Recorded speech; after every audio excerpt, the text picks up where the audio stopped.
Om Shri Sai Ram, offering my salutations at the lotus feet of our beloved Bhagawan. Today, I am honored to stand in front of you in introducing this afternoon's speaker, Shri B.G. Venkatesh. Shri B.G. Venkatesh is a passionate entrepreneur who advocates for traditional foods and herbs for a better quality of life. Through his venture, MBG Shakti, a D2C, that is a direct-to-consumer platform for traditional nutraceuticals and functional foods, he serves over 30,000 consumers nationwide. With over 25 years of experience, he excels in people management, product development, and marketing communications. Sir had pursued his BSc Honours Physics at our very own Sri Sathya Sai Institute of Higher Learning from 1993 to 1997. Later on, Sir went on to pursue his MBA Marketing at Velammal College of Management and Computer Studies from 1998 to 2000. Sir had worked as a sales manager in personal banking at ICICI Bank. Later on, Sir was the head of acquisitions and bank assurance at Deutsche Bank.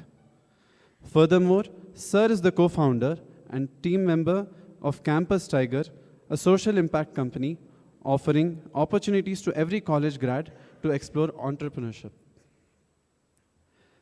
Sir's ventures include Juventus Consulting, a marketing technology enterprise, the Kingdom of Arni, a D2C platform for global silkware, and Sir is also the president of Cosmos Football Academy, a grassroots training academy.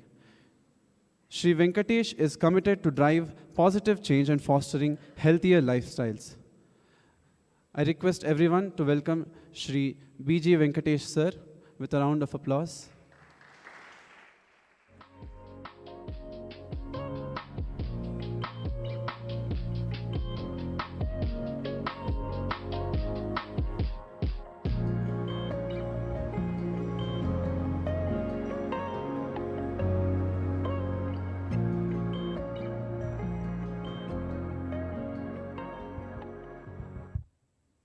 Check.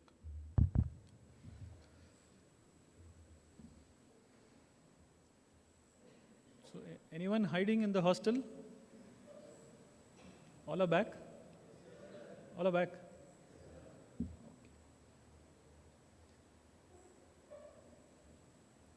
See, this, I didn't want to do any presentation or PPT, so we'll keep it as lively as possible. So my only request is, you should ask questions. So how many of us are here? About 100. So can I expect 100 questions? Possible? Okay, so I don't want to talk about my company. I don't want to talk about what I did. I don't want to talk about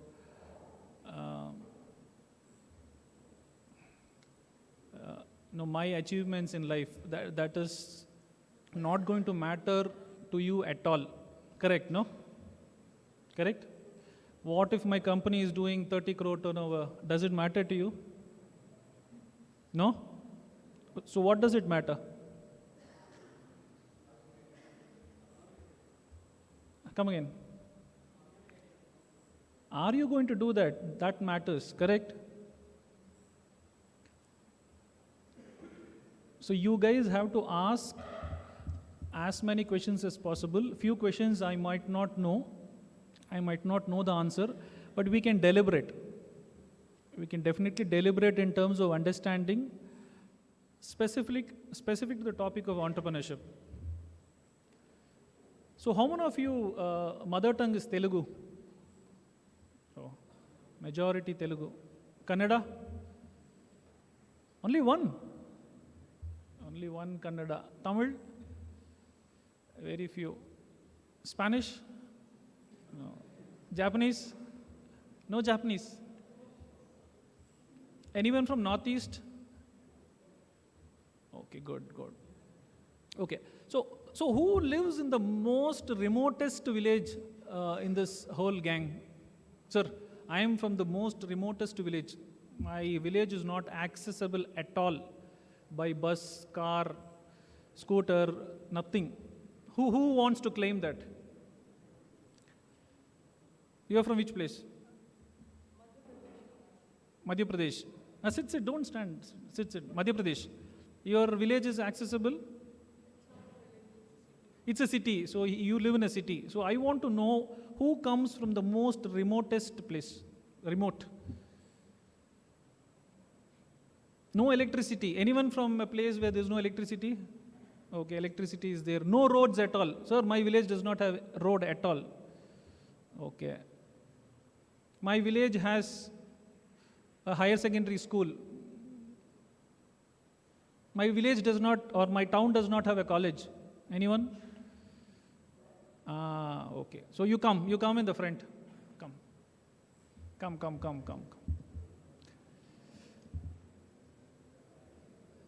Teluga, Miro? Okay. Cheppandi, sir. Tell about your village.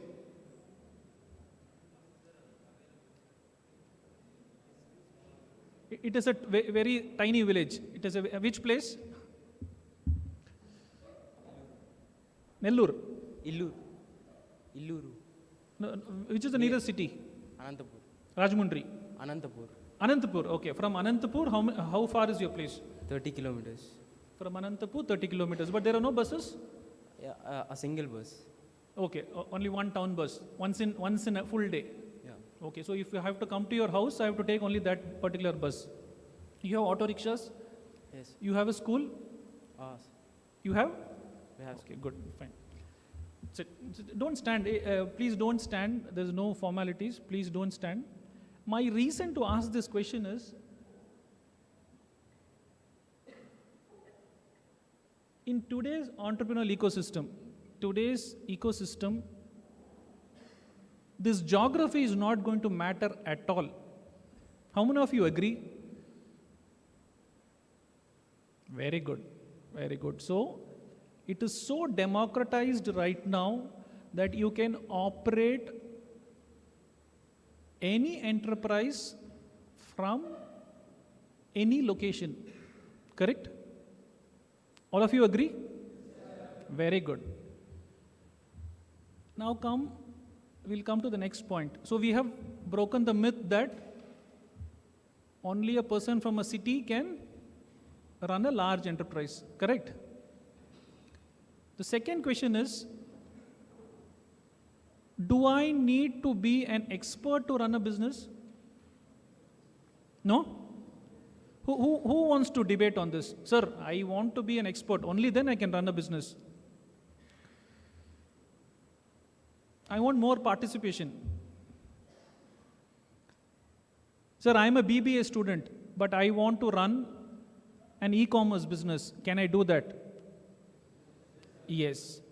Sir, I am a BBA student. Can I run a technology company? Very good. I am a BBA student.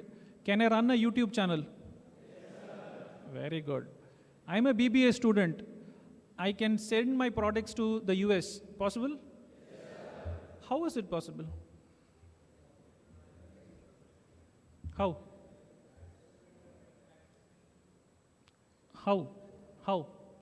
How do you get this confidence?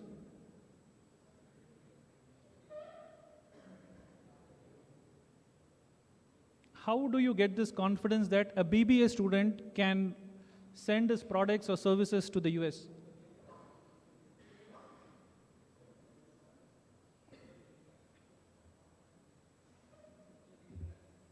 Because of the internet. Okay, because of the internet. Okay. Any other reason? Then, go ahead.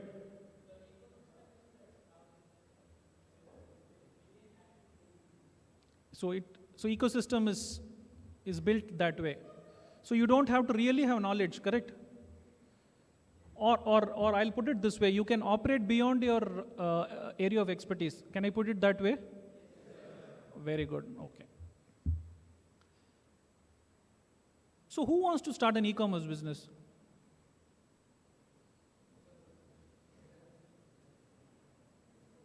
Emira Idi.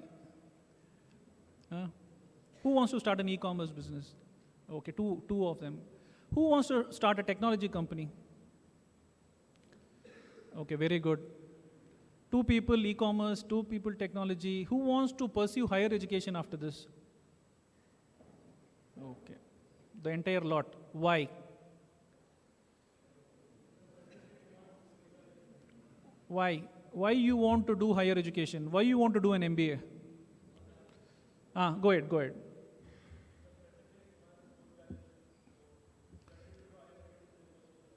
Okay, so your good name? Kishan. Okay, Kishan says to become an professional, you need to have a higher degree. Correct or wrong? See, your friends are saying no. Required? Higher education is required? How many yes, how many no? Higher education is required. Okay, higher education is not required. Okay, okay. Fine, okay. Sit, Kishan, sit. Now, see, I want to, from my own experience, most of the people get confused at this particular age is between degree and knowledge. Correct? We come to an institution like this, a premier institute like this, a learning temple like this, to get a degree or to improve our knowledge? Improve our knowledge. Now, to improve our knowledge, should we go to a college or it can be learnt? So, you don't want to go to the college? Cheppandi sir, sollungappa, please tell, boliye ji. See, most of the successful entrepreneurs, irrespective of the degree, are in a constant mode in terms of building their knowledge. Okay. And if you look at globally, both Indian founders, I'm not talking about CEOs. Who is the founder of, who is the CEO of Google? Sundar Pichai. Is he a technology guy? Yes? No? So what did he do in his UG? He's from IIM. IIT, that I agree. IIT Kharagpur. So what did he do in IIT Kharagpur? Metallurgy. So what is the connection between metallurgy and Google? Or is there any connection? But he went and did something in Stanford, I think.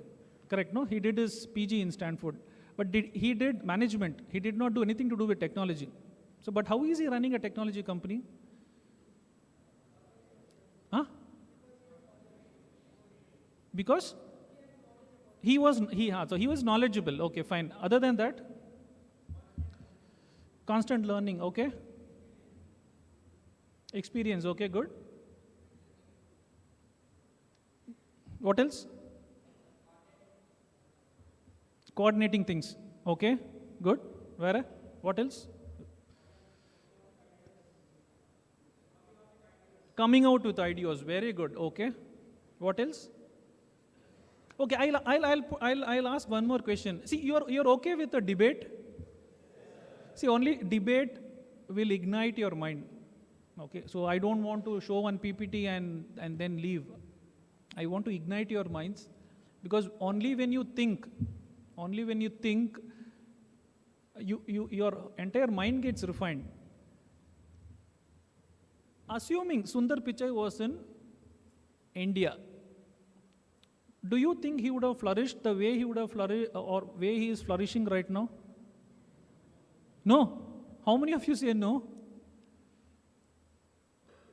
How many of you say yes? Sir, just because he went to the US, that is why he is flourishing. How many of you agree to it? Silence. Confused. Okay, I will put the other way. Do you think India does a lot of technology products worthwhile to showcase to the global world? Technology products. Yes? What product?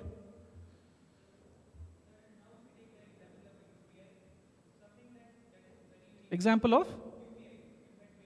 Okay, very good. Okay. Okay. Okay. I want everyone to listen. Your good name? Aditya. Please listen to Aditya. He has a very pertinent point. Hmm.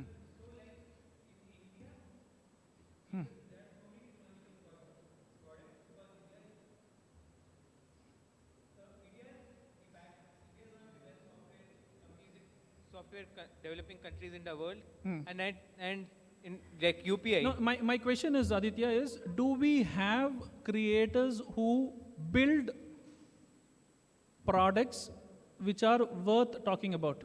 Yes, sir. So you mentioned about UPI. Yes, sir. Okay, UPI is a government venture. Fine, it does not have any competition. Uh, it is an innovation for sure, but I would not call it as an enterprise product. It's like building IIM. Okay, you can build it, but are there competitions to IIM? No. I agree, UPI is a fantastic product, but are we creating products? Who agrees with Aditya? That Indians are the best in terms of creating technology products. Forget technology products, any other product. Okay, I will put this way. Do we have a company which can make an aircraft in India? इरका इलिया है या नहीं? HAL? No, I am talking about private enterprises. Private enterprises building products. Do we have a company which makes aircraft? No? Yes or no? No. Okay. Do we have companies which make the best medical devices in India? The best of the best. I'm talking about MRI scan machines, which are built by the Chinese, Japanese. Do we have the best of the best companies? Sir, this company makes the best medical devices. Do we have? No. How many students leave India and go abroad to study in the Ivy League and Stanford and all those things? Hordes and hordes, right? So many people leave, right? Why? We don't have universities. Why?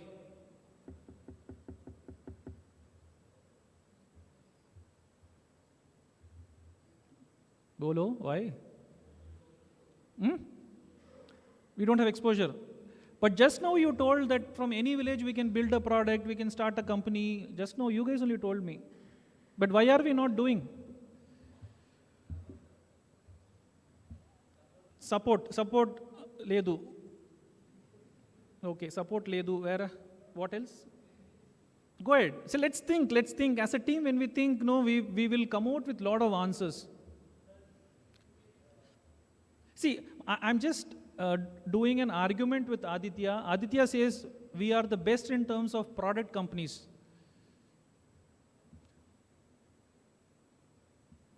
No, Aditya is thinking, I made a mistake. No, sir. Sir, Go ahead. The thing is that many people are still in the mentality that they should have a stable job.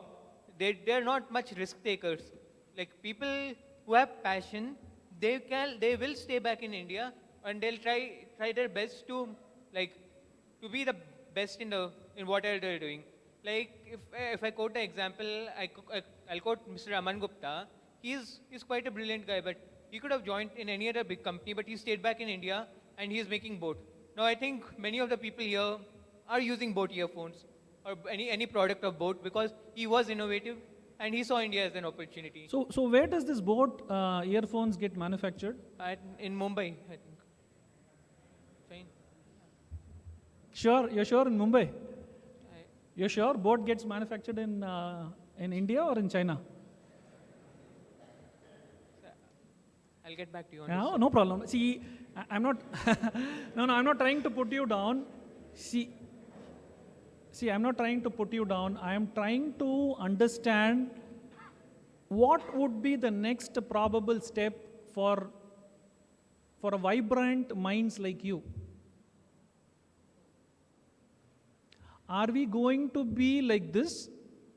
Or are we going to get into an immersion or into a system which maybe in the near future make us not only in paper but also in terms of real times of making products and services? Yes, no doubt, like Aditya said, we have a very, very good services infrastructure, but not many product companies are coming out. The reason was given by you, no risk takers, they want to have a stable job. What else? What else could be the reason?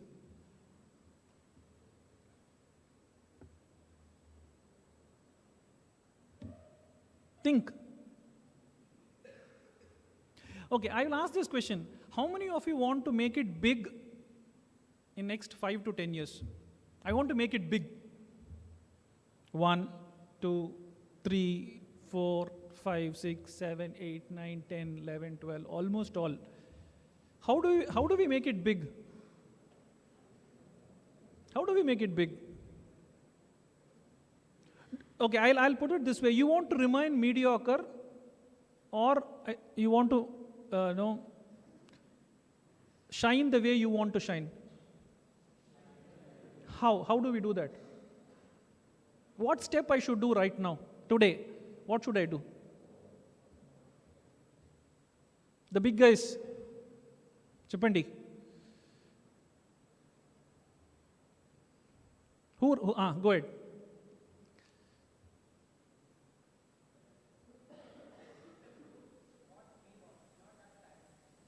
So actually in India, like parents have a mindset that from the childhood they force their children that go to IIT, go to IIM, get a degree from very high professional universities, and then do a job, then your life is settled. Fine. So you're blaming your upbringing. So, not sir, but sir, like. So no, genuine. I agree. So that culture is like from starting. Correct. only. So we will put it in a framework of culture. We agree. So we are not risk takers. Correct. That is what you're trying to say, or we have been trained like that. So we've been trained like that. Okay, fine. Sherry, I will ask one more questions because I like ask questions. Is that okay? Fine. You good name? Karan. Okay. Karan said, no, it's an upbringing issue. It's a parental issue. Correct? I'll ask this question to Karan. Karan, I give you 1 crore rupee. What will you do with that 1 crore rupee? Sir, as my dream is to be entrepreneur, so first I will find a problem. What is the problem nearby me? No. Then, My question is simple, very, very simple, Karan. I am giving you 1 crore. What will you do with that? Sir, I will start a business. You will start a business. Very good. Karan will start a business with 1 crore. Okay, next. Aditya. Chapan sir. What will you do with 1 crore?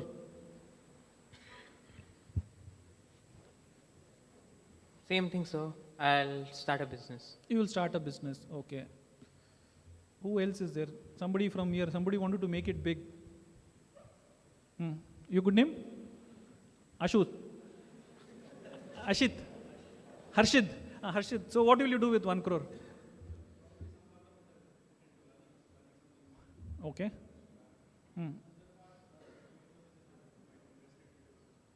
So net you will start something. You will start a new business. Okay. Who else wants to answer this question? That if I give 1 crore of rupee, I will start a business. We'll figure out what business, but assuming that you have 1 crore rupee, we'll start a business. Who else? Just lift your hand and say. Okay, 1 crore business. Who else? 1 crore business. 1 crore business. Okay. Okay, if you don't have 1 crore, you will not start that business.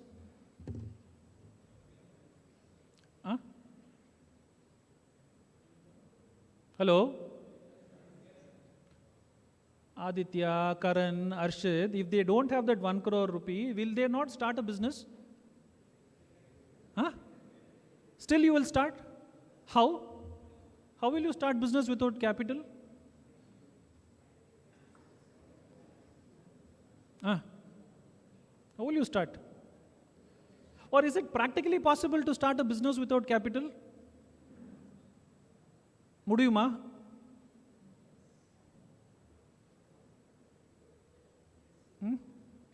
मुश्किल है मुमकिन है मुश्किल क्यों why you need to have capital no you study in the BBA that you need to have capital but till date I run about 5 companies I have not raised capital at all roughly I do about net turnover, yearly turnover somewhere between 12 to 15 crores with a net margin of about 30%.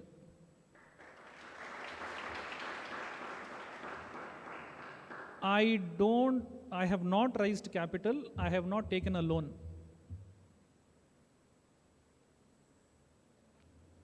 In Sanskrit, there is a word called sukshama. What is the meaning of sukshama? Spark.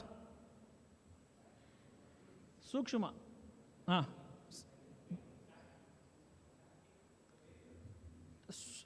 Tactic. Very near, but not the exact. Sukshama. Sukshama is an divine secret given by a guru. Correct? It's a small thing. It might not be a very big thing, but it will be a very, very small thing. So I will give you a sukshama.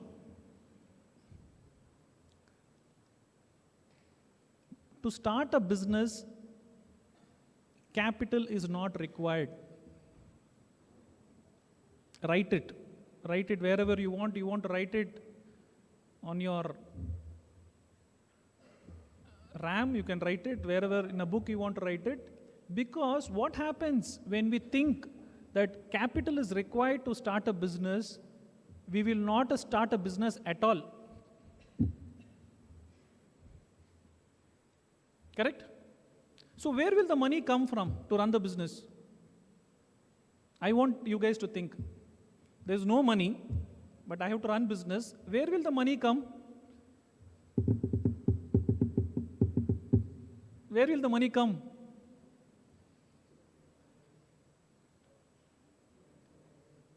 If you answer this question, whoever is going to answer it first, I will give 100 rupees.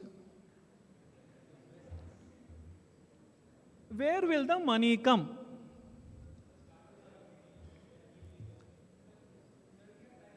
One by one. Arshid, go ahead. First person who gives the answer will get.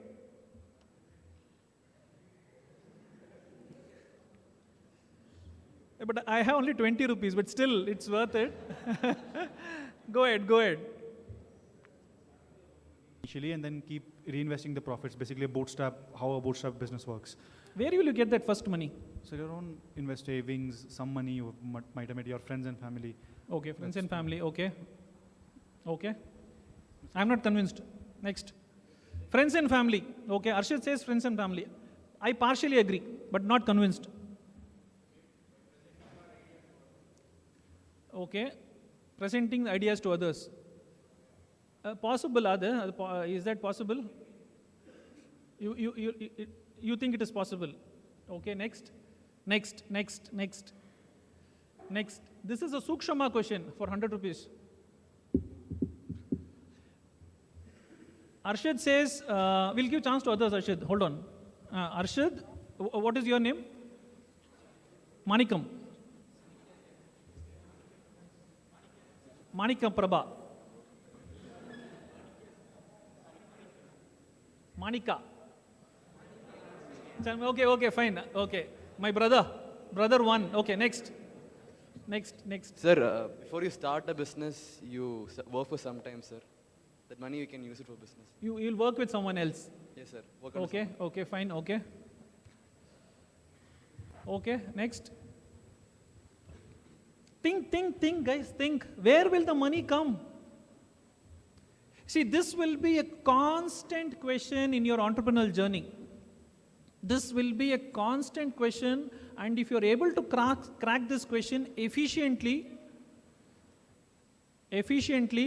then you are an entrepreneur in the making. So you could probably sell your time, your service. Sell? Like you carry out a service, that's basically selling your time. So you can make okay. some money off that. Okay, okay, fine. So you're selling a service? Yes. Okay. I'm asking, where will the money come from? Think. Idea. Okay. Everybody is partially correct, but I want to know the right answer. Where will the money come from? Okay. All antennas up. All antennas up. Money will come from the customer. Every business needs a customer. Customer has to pay.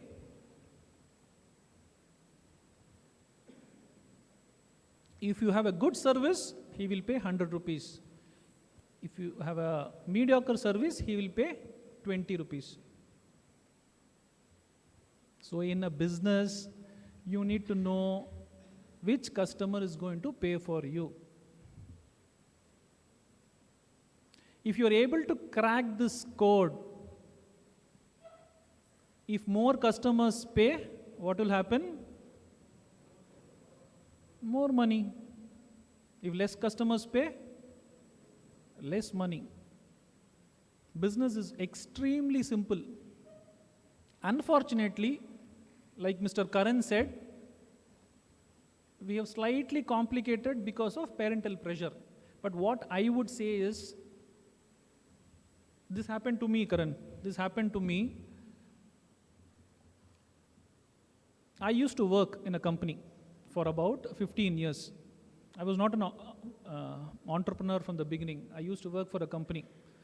I used to work for a German bank. Decent salary, okay.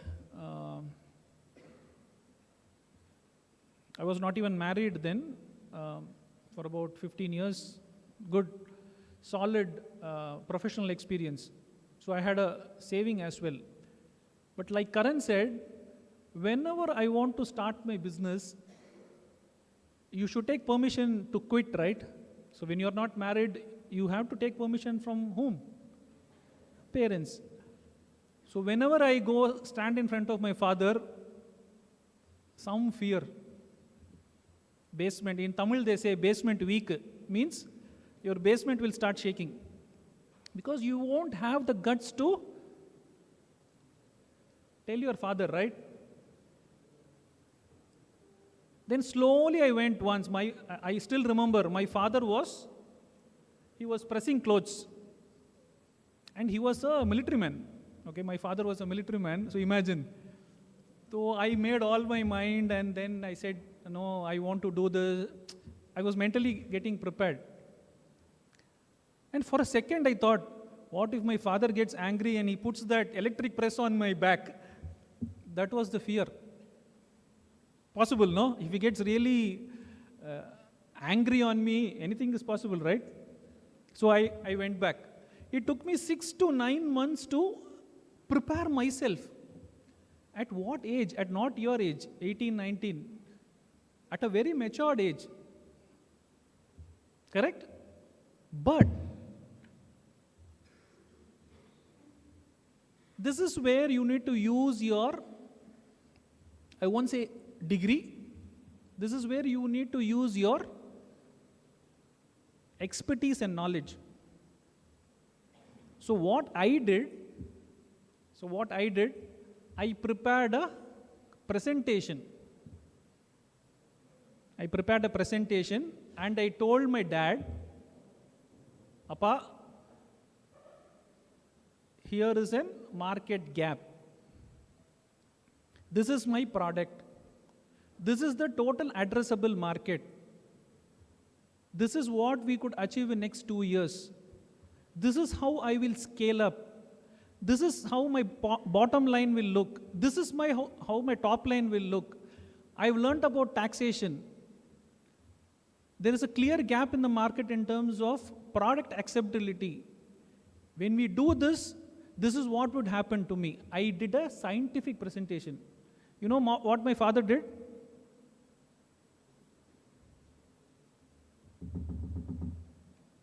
He said, "Nee eppa uva vela vida pora?" Means, when are you going to quit? So don't blame your parents. Okay? Parents are there to guide you because they will know. See, they care about you, right? Correct, no? They care about you. But see, this art, if you're able to convince your father or mother with a scientific presentation. So anybody who wants to learn about proper pitch, you know what pitch is? Everyone knows what pitch is. If you want to know a pitch to convince to get money, first, if you're able to present and pitch to your family members, specifically your father, followed by your mother, there are 100% chances that you will get an investor. Correct? Correct? But the pitch has to be so strong. So now we'll come to the action part of it. We've come to the 19th over. What should the pitch carry? Everybody knows what the pitch is. See, in few colleges where I go and talk, not many people understand the meaning of pitch. They will say, "Sir, yesterday the pitch was very bad. I played cricket match." Not that pitch. I'm talking about the investor pitch. What should the pitch carry? Stability. Okay, what stability? You could name? Shiva Prasad. Shiva Kumar. Okay. Stability. Now, see, what would be that one striking thing in a pitch?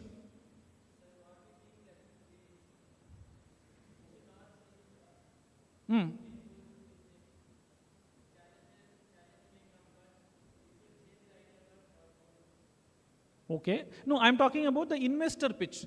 See, who all have an idea here? Anybody working on an idea? I think that's going to be a last session, right? Who is going to do that? Anyone? Any teams are there, right? So what should be that one particular thing in a pitch to convince an investor? See, investor, I mean, investor could be your father, investor could be yourself, investor could be your wife, whoever it is. Factor. Like what is different in your product which other companies or other product don't have? Okay. Okay, good. Very good. Karan, good. Who else? Who else want to give a try? What should be that one particular thing? Okay, Karan says it's going to be how your product is going to get differentiated. Very good. Valid point. Next. Solve the problem. Okay, good. Very good. Very good. Very good. Excellent. What else? Who is presenting on the last day? Okay. Arshad is presenting. Manikam is presenting. Correct? For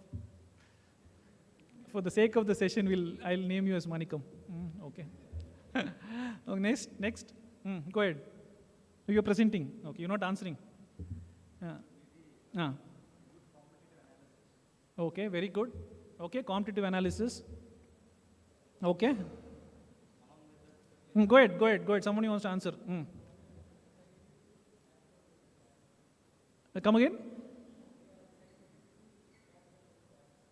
Good. Okay, very good. Valid. Very good.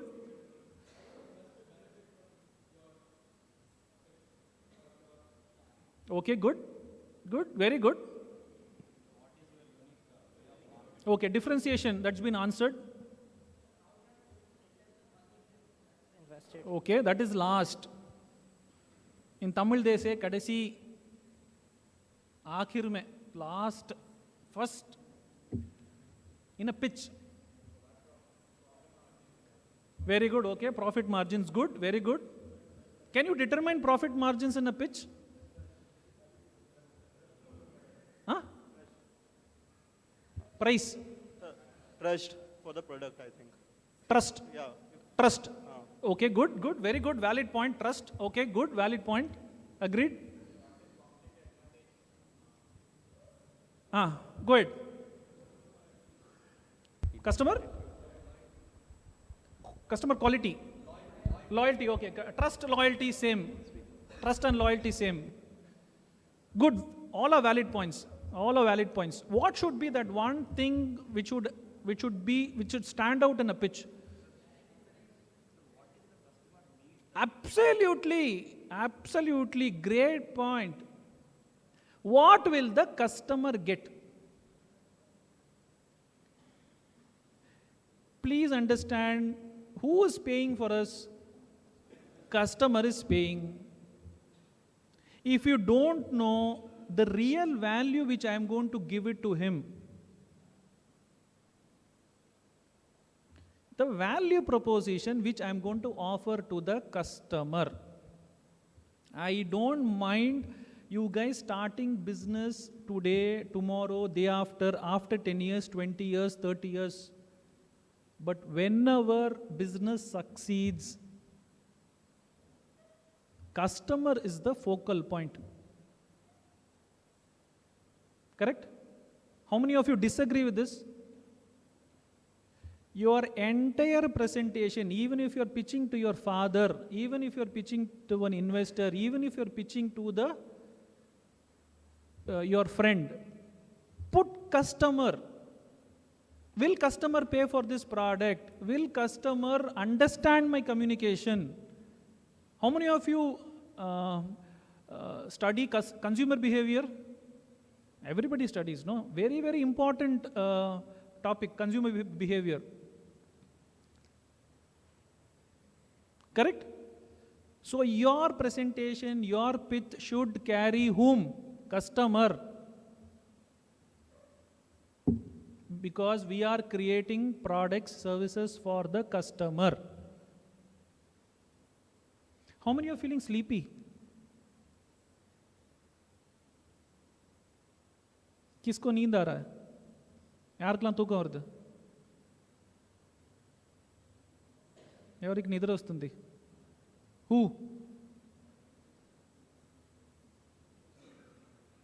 Okay, so whenever you do a presentation, go with customer focal point. I'll quickly brief in terms of what we do, what my enterprise does. We are into traditional functional foods. What is functional food? Functional food is nothing. If you have hair loss, how many of you have hair loss? You're all my customers.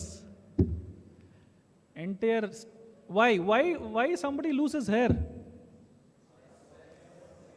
Stress. Very good. Stress. So much of, everybody has got so much of. Water. Very good. Very good. Water. Huh? Purila. What? Stress. Genetic. Okay. Genetic. Very good. Lack of vitamins. Somebody said lack of vitamins. What else? Huh? Climate. Very good. Go ahead. Hair loss. Sir, customer. My customer. Sir, DHT. Huh? DHT, sir. DHT. Yes, sir. Okay, fine. Okay. Good. Okay. Okay. The biggest reason for hair loss, scientific, is that you don't have hemoglobin in your blood.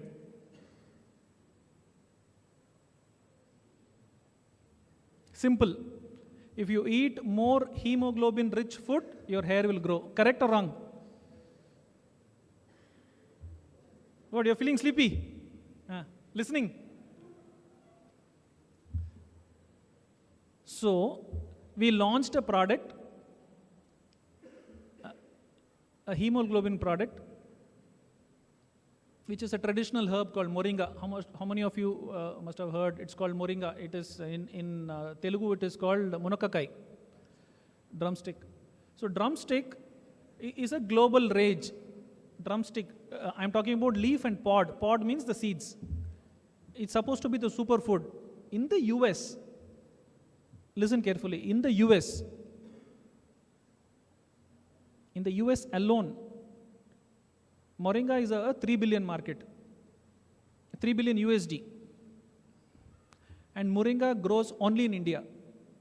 And few African countries, few maybe pockets like Hawaii, where it is a tropical nature.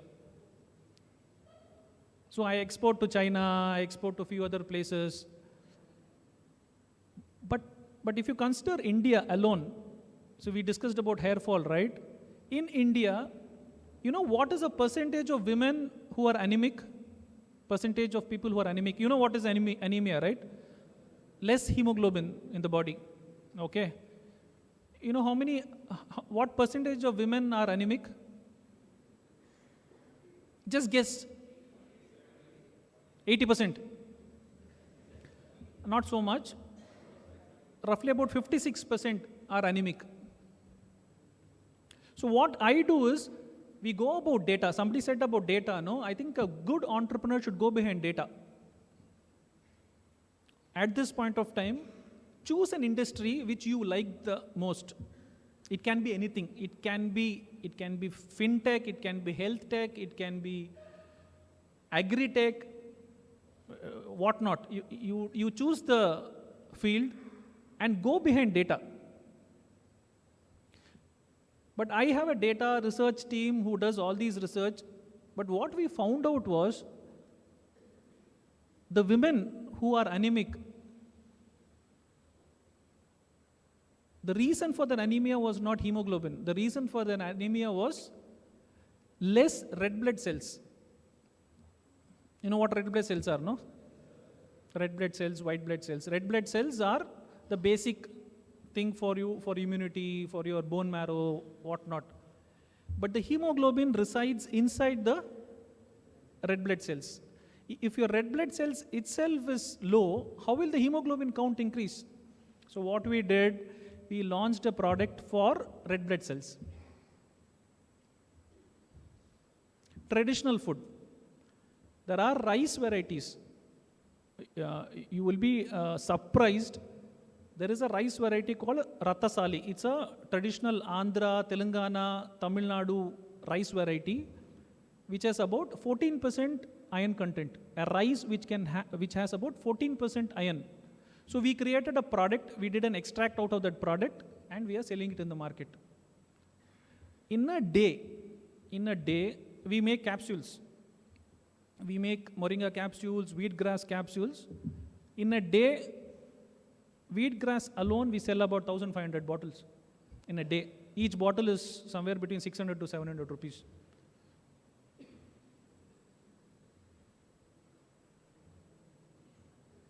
I buy, I'll open the secret because you're all my brothers.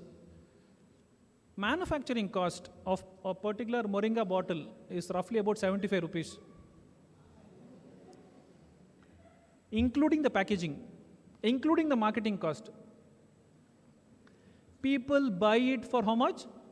600, 700 rupees. What is the multiple profit margin?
For men, I don't know, but for women, it is a definite concern.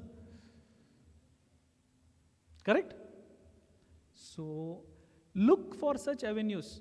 But our research has been there for about 6 to 7 years. We spend so much of time creating the right source, creating the right kind of, for example, all our capsules which come are made of vegetable, because all the capsules which come mostly are plastic. So we create those capsules which are vegetable based. That R&D took about 2.5 years. Because that should not harm the person, right? The product which is there inside is good, but what if the outer peel has an issue?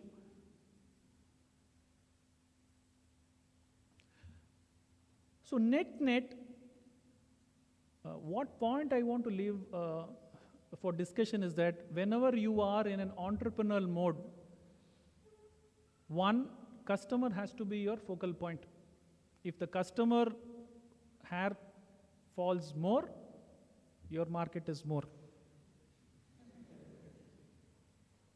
But I'll tell you, since I come from the health background, I want to leave certain points very clear. As per Ayurveda, it is said, first, if you want to really give importance to your health, it should start from your food. Aharam. Okay? Next is lifestyle. Lifestyle is viharam. Finally is aushadhi. At this age, whenever you fall sick, who falls sick very often? Recurrent fever, cold, weak body. Huh? Common. Pawan Sai. Pawan Sharawat. Where is he? Pawan Sharawat. Check again. It should be that you are not eating the right quality of food. Because your food determines your immunity, your food determines how you think, the food determines how energetic are you. So check food. Don't run behind medicines. If you're running behind medicines, you're spoiling yourself. I'll give you data points. You know what are the major concerns today? Obesity. Obesity is a pandemic. Everybody is fat. Diabetes, everyone has. Blood pressure, everyone has. Women, PCOD, everybody has. Infertility, everybody has. Heart issues, everybody has. Nervous related issues, everybody has. Knee pain, everybody has. Low calcium, everybody has. I mean, in 100 people, about 75 to 85% people have. That is why our hospitals are full with these people. Have you seen any empty hospital ever in your life? Have you seen? No. Free hospital, the best of the best hospitals are filled with people. Why?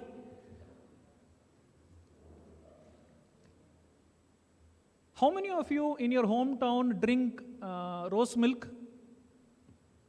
Rose milk. Andhra, everybody drinks. Correct? Very, very famous, rose milk. Andhra, Vizag, all those belt, Kakinada, that coastal belt, rose milk is extremely popular. You know what is put inside rose milk? Huh? Rose? See, because my team is involved in this. I don't do basic research. I have a biochemistry team which does all these things. Especially Tamil Nadu, Andhra, Pondicherry, and Kerala, where they do all these gobi Manchurian, no? Gobi Manchurian, chicken 65, all those things. A chemical called rhodomine is added. Rhodomine B, to be very, very specific. Rhodomine. You're aware? Which gives that pink color. Rhodomine is a dye used in the leather industry. It is the worst kind of carcinogen ever people can have. It causes inflammatory disorders. You know what inflammation is, no? It causes inflammation in the body, but it definitely causes cancer. Why I'm giving this example is that market is filled with products like this, and there is no one to address, and we are eating those products. How many of you eat biscuits? Everybody eats biscuits. Is it good or bad? Good or bad? Good. Why good? Why bad?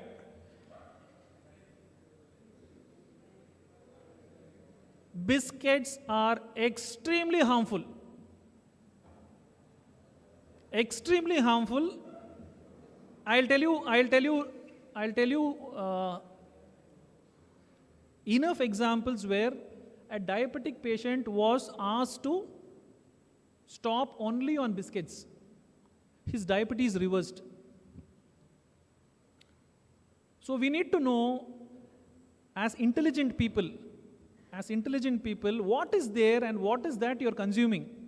We know rose milk has rhodamine, but biscuit has one, white refined sugar, extremely harmful. White sugar has sulfur. Biscuits have 70% palm oil. Palm oil, extremely dangerous, highly saturated. Biscuits have maida, refined flour. 3 biscuits equal to 1. I'm not sure in Andhra, Karnataka you get parota. You get parota, not the paratha, the white parota. In Tamil Nadu it is very, very famous. So biscuits are extremely dangerous. If you are able to come out with a product which is as tastier as a normal biscuit, but made with some amount of love, so that the people can live longer, it is an entrepreneurial idea. So we have come out with a biscuit which does not have sugar, it does not have maida, it does not have palm oil. I sell it in Malaysia, I sell it in Singapore, I sell it in Canada. Unfortunately, Indians don't buy.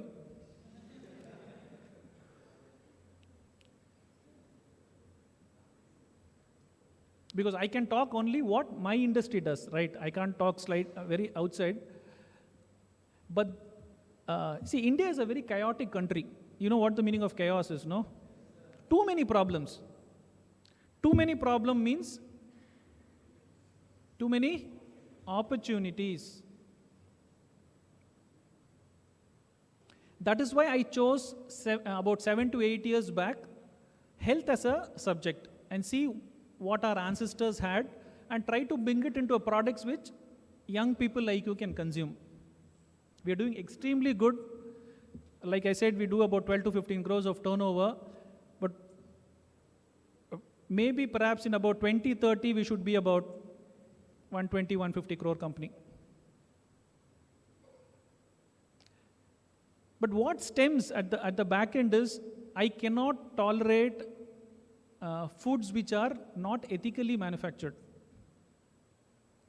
So only thing is, we built a platform where we start educating people on foods you're not supposed to eat. How many of you consume mayonnaise? Very good. Very good. You will all die at 40.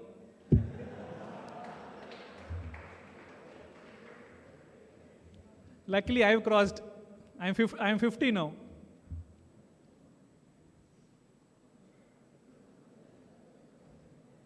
Yeah, I finished college in 1994 here from Parthi. My son is in college. Okay, mayonnaise. Kids, please don't eat mayonnaise. The reason is, it is made with spoiled eggs. You know what spoiled eggs are? Huh? What spoiled is? Not half broken, spoiled. not edible, you cannot eat. Okay, Krishna Kumar, Shiv Kumar. Mayonnaise, I'll tell you the calorific value of mayonnaise. 100 grams of mayonnaise is equal to 800 calories. Our daily requirement for an adult like you who is about 20 years, what is the calorie intake? 1500 calories. 100 grams mayonnaise is equal to 800 calories. So what will happen?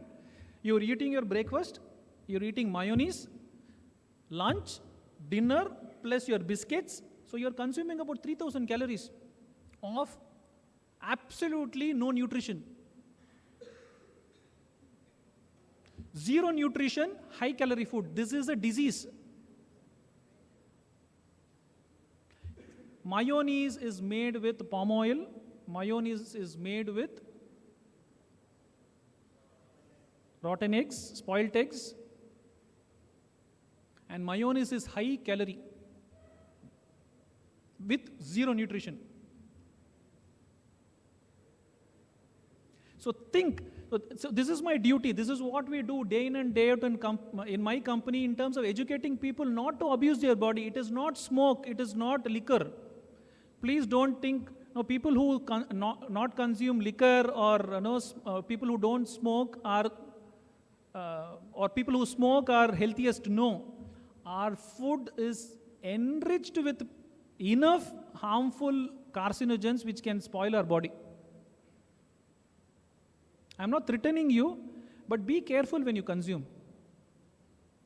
But as an entrepreneur, think what can be done, because we as a generation, how many of you are in sport? How many of you are in sport? Very good. Sport, everybody is in sport, good. Sports people definitely have to be the torch bearers. Because when I was in Parthi, 99% of my time was in the ground. Only 1% in the classroom. But sport was my passion. So what I did, somebody during the thing, I set up an academy for kids, less than 12 years, grassroots level football training program. So we have about 3,000 kids. So you are invited to the club. We are the feeder club for Chennai in FC. You know Chennai in FC, no? They play in the league. We are the feeder club. Lot of our kids who graduate after 12 years play in the youth league. Youth league is slightly less than your normal league. And 2 of my kids have gone to the Spain. They train at Barcelona Academy, Barca FC. Now, the point I want to leave is football was my passion when I was in college.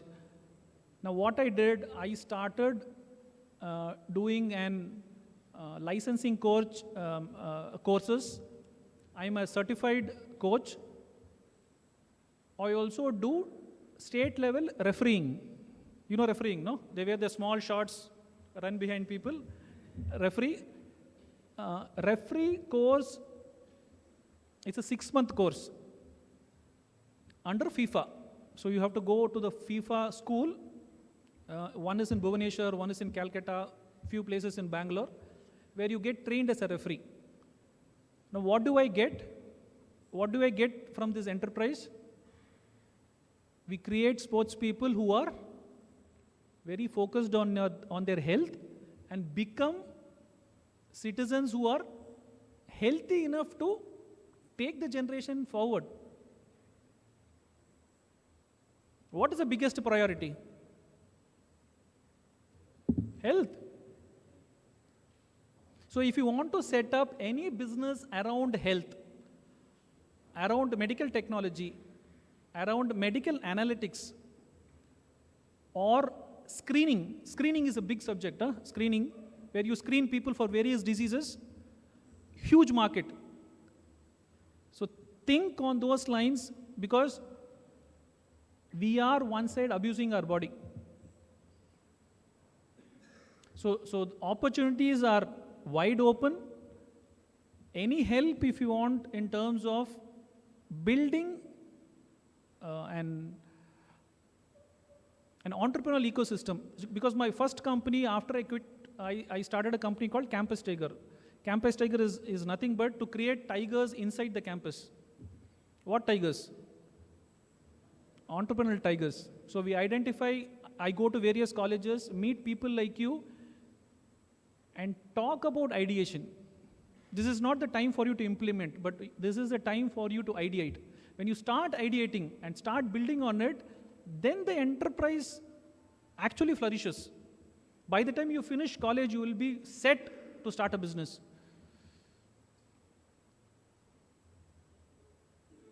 Thanks for the opportunity. If you have any questions, we are open. We have about 5 minutes, 10 minutes for questions. If you don't have questions, I'll go back to Chennai. If you have questions, I will answer. No questions. Krishna Kumar, no question. Manikam, no questions. Was it boring or was it interesting? Boring. Boring or interesting? Sir, I have a question, sir. Oh, no, I asked you, is it boring or interesting? Sir, very interesting, sir. Very interesting, good. Thank you. I'll be happy. My kids will be happy. Sir, of course, as you are entrepreneur, you will be having a lot of stress and all those. So, how you manage the stress? Honestly speaking, I never get stressed. I never get stressed. Do I look stressed? Okay, I will. What is stress? When you, I'll tell you what is stress from a student point of view. What is your UG? BBA? Huh?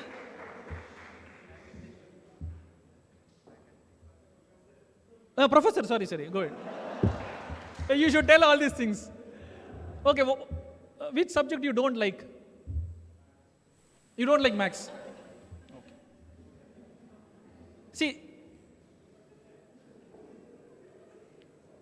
See, I'll answer it very diplomatically since I have already made one big blunder. See, stress, when does stress come? If you don't like something, you get stressed, right? Huh? Correct? If you don't like, you will get stressed. Or your professor pushes you to do something at a shorter duration, you will get stressed. Correct? See, as an entrepreneur, what happens, no? Even before you become an entrepreneur, your body, mind, soul, everything is in unity to do something which you like to do. Correct? Otherwise, you will not become an entrepreneur, no? If you don't like football, will you start a football enterprise? You will not start. If I am an alcoholic, every day, all full bottle I consume, can I talk about health? Possible? Correct, huh? So, but at your age,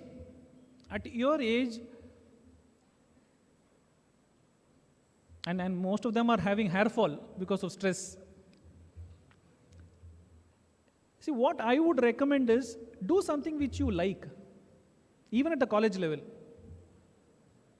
If you like guitar, if you like foreign language, go pursue it. See, no one will like all subjects, for sure, no?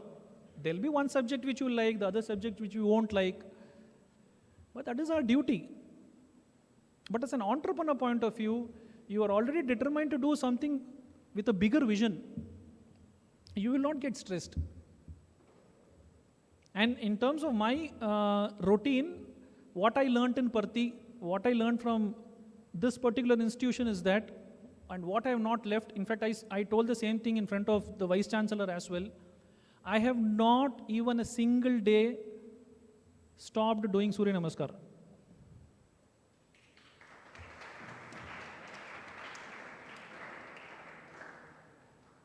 Only difference between Parthi and the way I do at home, I wear shorts. Here, it is entirely covered. The reason is when you pray to the sun god, it is scientifically proved that your stress hormones, your cortisol levels actually comes down. Cortisol releases when you get stressed. But when you sync your body, mind with the sun, there is no way you will get stressed. The story goes like this. Lord Rama was getting beaten up by whom? Hanuman. Ravana. Okay. So there was a sage called Agastya who flew past and said, Rama, are you tired? Yes, I am tired. So he gave a mantra called Aditya Hridayam. Aditya Hridayam is very, very, very scientific. If you are stressed, if you don't know what to do in life, if you are getting beaten up left, right, center by the environment, you are not doing well in business, just do Surya Namaskar, you will get energized like anything.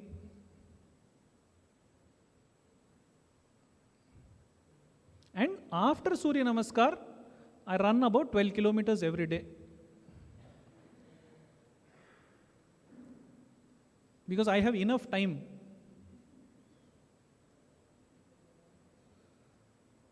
Because my business has come to a level that my team actually manages. When I'm away, you mean my business will stop? No way it will stop.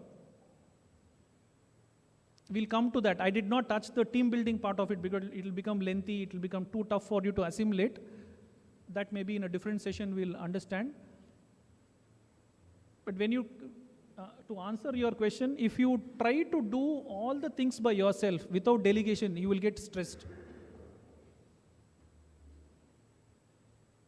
For this program, see how many people are working. Assuming only one person is doing the entire activity, recording, whatever activity, won't he get stressed? Definitely he'll get stressed. The system will get stressed. Did I answer your question partially? Okay. Any other question? We'll wind up. Go ahead. So you said you were an entrepreneur. So when was the time that you realized this is my time, I need to venture into my own business? How did you identify that particular Around period? 6th standard, 7th standard. Yes. During 6th, 7th, what I used to do, there was a magazine called Sports Star. You know Sports Star? Does it come now? Comes? Not many people buy. So what I used to do is, I used to buy Sports Star for about 6 rupees or 7 rupees and give it to my friends. After one day, I used to collect 1 rupee from them for them to read the Sports Star.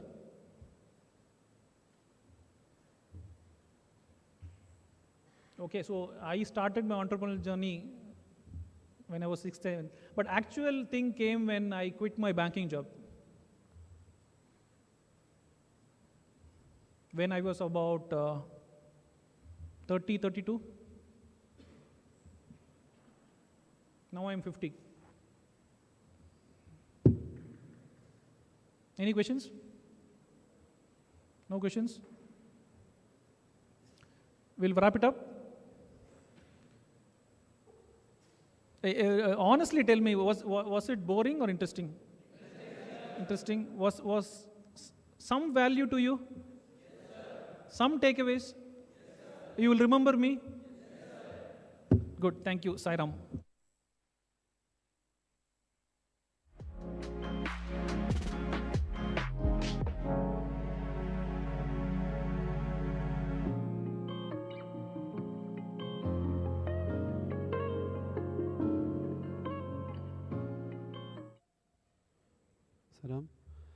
We thank Shri B.G. Venkatesh sir for sharing his thoughts from his very own expertise.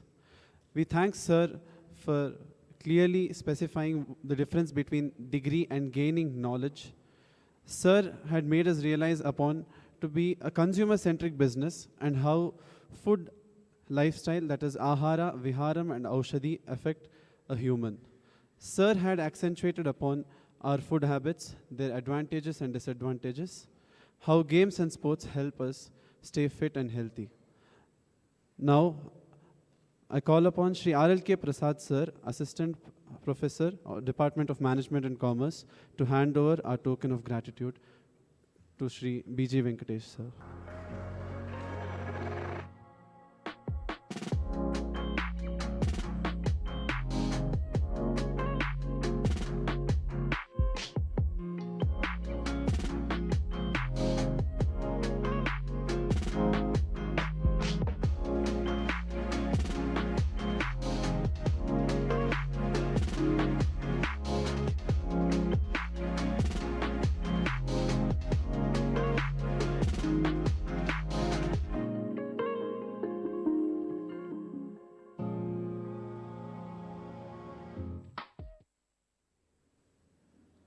Saram brothers, now we shall have a short break and we shall all get back here at 4. I request everyone to move to the terrace.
Om Sri Sai Ram, offering my humble obeisance at the lotus feet of our beloved Master.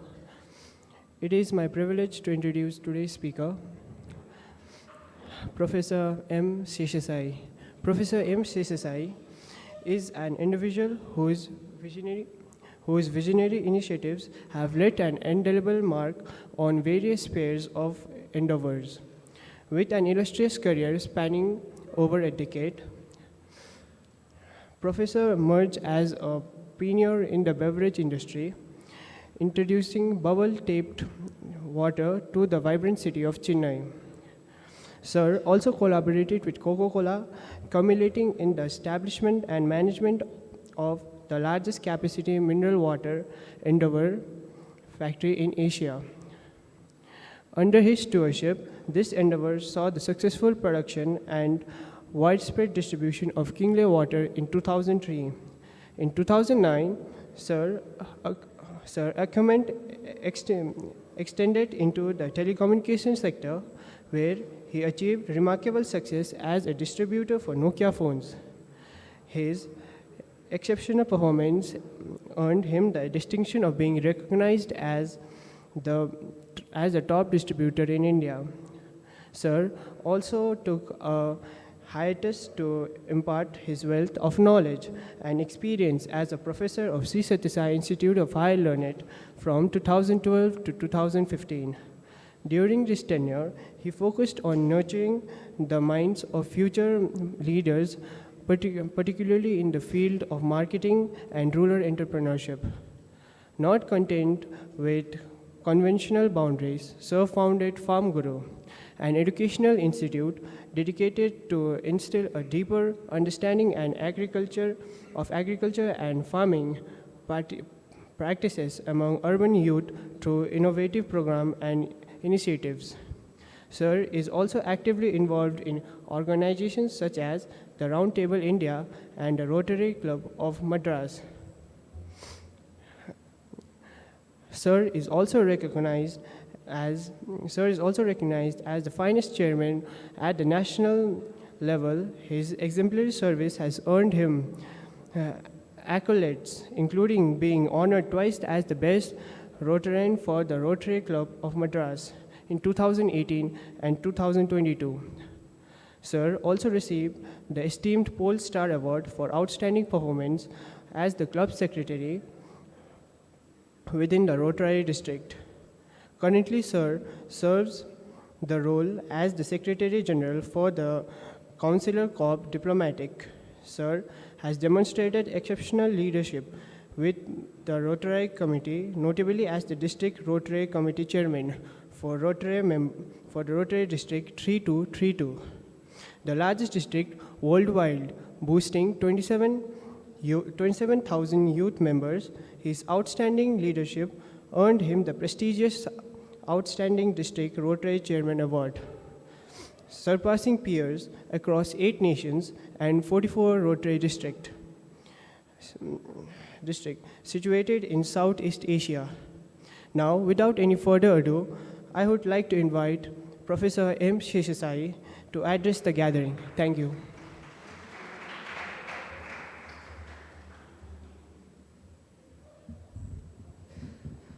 Sai Ram. Right. Do you know how they greet in Japan? Come here, sir. Could you come forward, please? Give him a good round of applause, all of you. Come. You did it right. Though he's got a longer nose, today he's a flattened Japanese guy. So we both are Japanese. Come here. I am not able to move out because there's a live stream here. So come here. So we both are Japanese and we bow to each other. Give him a good round of applause, all of you. Thank you. And how many of you watched a Kung Fu Panda movie? Right. How do they greet in a Kung Fu Panda movie? Awesome, sir. Please come. Come. You did it right. Come on. Don't waste time. Come on. Give him a good round of applause. Yes. Come here. Come in front of the camera and show the audience how they greet in China. Amazing, right? When I say Salam Alaikum, what do you say? Lot of prayers in India end with Shanti, Shanti, Shanti thrice, right? which actually means peace and peace and peace. Though in Japan they say konnichiwa, the easiest form of greeting is they say moshi moshi. What do they say? Once more, all of you. Which also means shanti shanti. And when I do this, this gentleman here and me might have a physical fight, but mentally we're great friends, so don't have a fight. Stop a fight. Right? Which also means peace. When I say salam alaikum, it actually means have peace with God, and all of you reciprocate by saying you too have peace with God, which actually means peace again. Worldwide, everybody says peace. Swami said, if you want peace, you keep saying, I want peace. In I want peace, if you remove the I, which is the ego, want the desire, what do you have if you remove I and want and I want peace? You have peace. And in India, how do we greet? Namaste. Namaste is a noun. The verb form of namaste is a beautiful dance composition. You actually fold your hands, bend down a little, close your eyes and say namaskara. Namaskara in the north and namaskaram in the south, which has a fantastic meaning, which actually means I see divinity in you and I bow to the divinity in front of me. Which means I see God in you, I see Baba in you, and I bow to the divinity in front of me. Now that you know the meaning of namaste and namaskara and namaskaram, can we all fold our hands, bend down a little and say namaskaram? A louder one, please. Amazing, amazing. After a long time you meet your mother, what is the first thing you do? Hug each other. Somebody said, Amma, who's that? No. You kind of hug each other. As you hug each other, your eyes get closed, right? There's a lady by name Helen Keller. She's blind. And she said one of the most profound things in the whole world. She said, the most beautiful things in the world are not seen by mere eyes but felt from. That is why when you pray, when you hug your mother, what happens? You close your eyes. As I walked into this place after 6 years, I had the similar love and affection from all of you, and especially from the professors. And that feeling from the heart is very important in any aspect of life. So thanks for calling me, sir. Thanks for Sai Manohar, who's not here, who's undergoing a surgery. And thanks to all the professors here, Sai Ram sir. There was triple I there, right? Triple I. So I thought, I will kind of give you an introduction as to what, this gentleman here spoke about so many things. He probably said, he's jack of all trades and master of none. Okay, so I'm going to give you a complete understanding as to how an entrepreneur should be and how it is not only about money but also about your passion. 1947, what happened to our country? That's the good part, right? But our country was split into two. One is India, the other one is Pakistan. Had a beautiful river, and the river is called Indus. Indus fertility, the river fertility, is at least 10 times more than your Krishna or Godavari. The reason is the soil came from Himalayas, and each time when the soil came, it had new minerals in it, and that's why the fertility is so high. The east of Pakistan had phenomenal wheat production. The west of Pakistan or the south of Punjab had great rice production. That completely stopped. Okay, Jawaharlal Nehru was the Prime Minister and he was scratching his head. Why? Because we had our amazing rivers too. We have Brahmaputra, Ganges, Yamuna, Krishna, Godavari, Kaveri, but we did not have enough food. We went to China and said, Sir, China, please give me some food. Rice at least. We went to Russia and said, Russia sir, I don't have enough wheat for chapati. Please give me some wheat. At that point, Lal Bahadur Shastri, who became the Prime Minister later, said, on Mondays, please don't eat.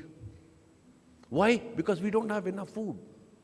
And a gentleman from UK said, a doomsayer, he said that all Indians are going to die like sheep going to a slaughterhouse. They don't have enough food. That was the time a magician came. His name is M.S. Swaminathan. M.S. Swaminathan is the father of Green Revolution. He came and said, let's do some magic. And he learned from other countries. And in the year 1991, we had our own food. Which year? 1991.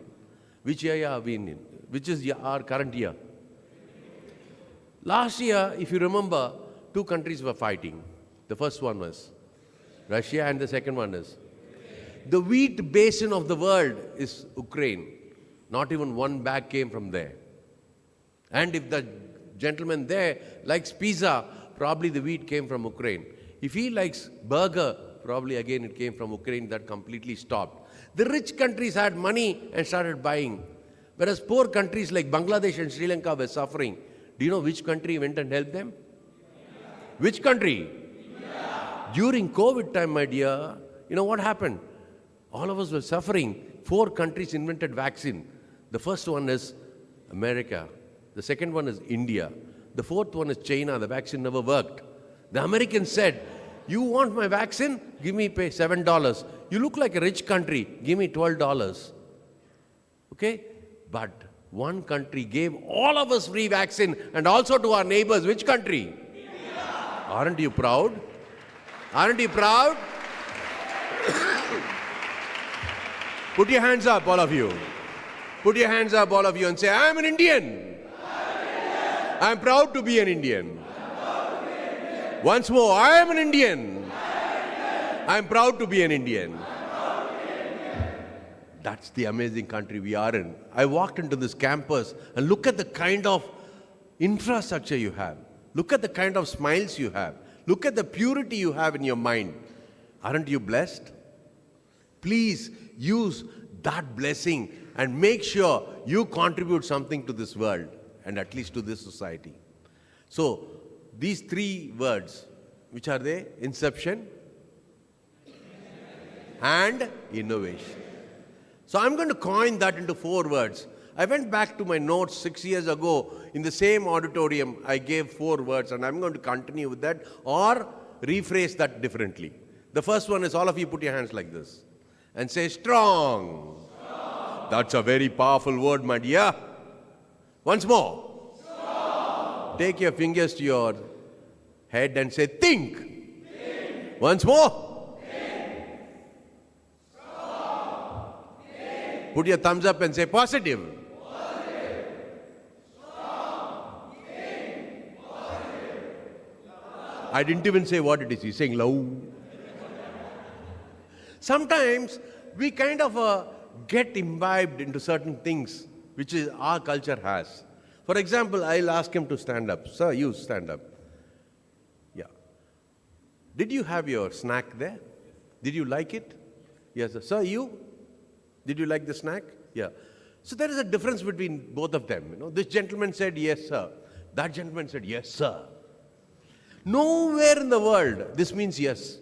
You go to an American, give him a pizza and ask him, you like it? He'll say yes or no. But what is this? So we have a culture which is 5,000-year-old culture. And that's amazing, right? And that's exactly what I learned from Puttaparthi. I am an entrepreneur. And I have started and succeeded almost 14 ventures, which includes one venture of being a professor in Sathya Sai Institute of Higher Learning. The gentleman before said consumer behavior. I taught consumer behavior and I also went on to teach brand management. The reason I was associated with Coca-Cola, HLL, Tata, and Nokia and all those products. The beauty is that the more important thing is strong. This gentleman in the front, he was doing his second standard and he saw a butterfly coming out of what? Butterfly comes out of what? Fruit? How is it born? It doesn't become straight away a butterfly after caterpillar. There's another stage in between. It's called the pupa or the cocoon, right? So he saw the butterfly coming out of the pupa and he thought that the butterfly was suffering. So he opened a geometry box, removed his sharpener, removed the screw and took the blade and slightly cut this pupa. The butterfly fell down and died. The next day he saw another butterfly coming out of the pupa. This time he said he will not touch it. He waited for 4 hours. After 4 hours, the butterfly beautifully went off to the farm.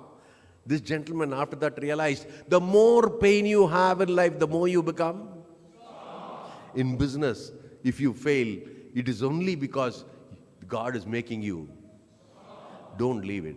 The first thing which you learn as an entrepreneur is to make sure that you become very, very strong and right? Okay, the second one. Think. Sir, could you come forward? Again, no, another gentleman, please. You be there. You come, sir.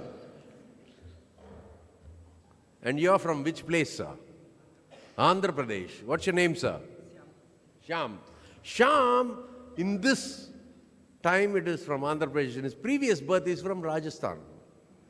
Shyam had a very peculiar problem. First is that he is in so much of affectionate son, he likes his mother so much. The second problem he had is taking bath. He's a very intelligent boy. I know the Bangalore city doesn't have water, so I was wondering how to take bath in Bangalore. So this gentleman is very, very intelligent. The only problem he had is taking bath. Reason, his mother used to carry 4 pots of water. The first pot is to clean the house. Second is for cooking. Third is for his dirty clothes. And fourth is for him to... Because he did not want to trouble his mother, he never used to take bath. But he had a neighbor, and that gentleman is you, sir. Yeah. Aditya had a very peculiar hobby. Early morning, what he used to do in his previous birth? He used to take a cycle tire with a small stick, he'll do tiki, tiki, tiki, tiki. Have you seen children doing it? Thank you, sir. This gentleman, the intelligent boy from Andhra Pradesh, saw that and he had one of the most amazing ideas in the whole world. You know what he did? He took a car tire, he put a tube inside, he filled it with water, closed it and started rolling water instead of carrying water. Right? Such kind of intelligence, only youngsters like you will get. A bald-headed fellow like me, I'll never get intelligence.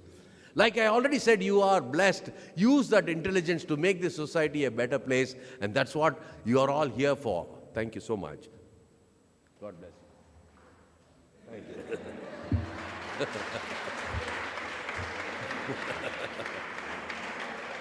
So the first one of being an entrepreneur is to be. Second one is to. Third one. In my opinion, the best food in the whole world is given by your grandmother. How many of you agree that? Absolutely, the whole audience is agreeing to it. Would you like to take the camera that side to show that they are all agreeing? Yeah, can you all agree, please? To show all the other grandmothers who are watching there. Thank you, thank you. Right. The reason is not that she's a great chef from a 5-star hotel, right? The reason is she gives with a lot of love and affection. And every time she feeds you with that love and affection, there's a kind of acquired taste. And that's very important, right? That's the reason why our country, in spite of its suffering in the past, when difficulties had come, we were able to help our neighbors because of that grandmother's connection we have. In our genes, we have that positiveness all the time, right? So, that being together and being positive is very important. When do you go to a doctor? The gentleman here spoke about a lot of going to the doctor, health and all that, right? So, when do you go to a doctor? Exactly. Let's say you became a doctor. You can be a positive doctor. How? You go to the people and students and say, hey, children, eat all this. You don't have to come to me. When do you go to a doctor? When you're feeling sick. But you go differently and say positively by saying, hey, eat all this, you don't have to come to me. Amazing, right? That's the positiveness, right? Now, you're a learned doctor, and for all that vegetables like, whatever, drumstick, he said, right? Murunka. And he said, so many other good things you need to eat for you to become healthy. For all those fruits and vegetables, whom do you need? Farmer. So, a doctor who's learned so much and differently learned farmer, if they become partners, our country will grow, right? That's amazing, right? So that's the positiveness we need. There is no stress if you have positiveness. That gentleman called me, hey, bald-headed fellow. If I react by saying, what about you, man? Look at your face. That should not be my reaction. If I kind of say, exactly, man, you know what all advantages I have? I don't need to put coconut oil. I need a small comb. I don't need shampoo at all. That positiveness if I have, you and me are still friends. But if I react,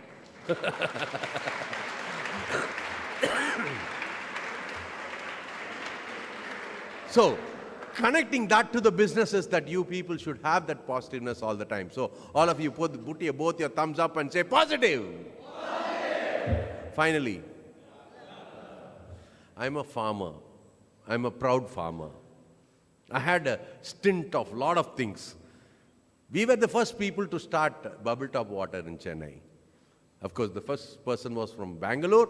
The second person in South India was us. In a brand called Hello, we went off into Kinley, and then we started doing Nokia business and all that. I am an entrepreneur, I am a diplomat, and I'm a professor from Sathya Sai College, but all that did not interest me. My passion was lying somewhere else, and I took up farming. And in farming, I found my calling. I was with the Mother Nature, and I was also helping a lot of youngsters by making them realize what agriculture is. Today's topic given to me is soil and me. You are a small speck in your mother's stomach, and if your mother has not eaten food, you wouldn't have been this handsome. And you became handsome because of that farmer, and farmer grew the food from the soil. So the real mother is Bhumi Mata. That's why it's soil and me.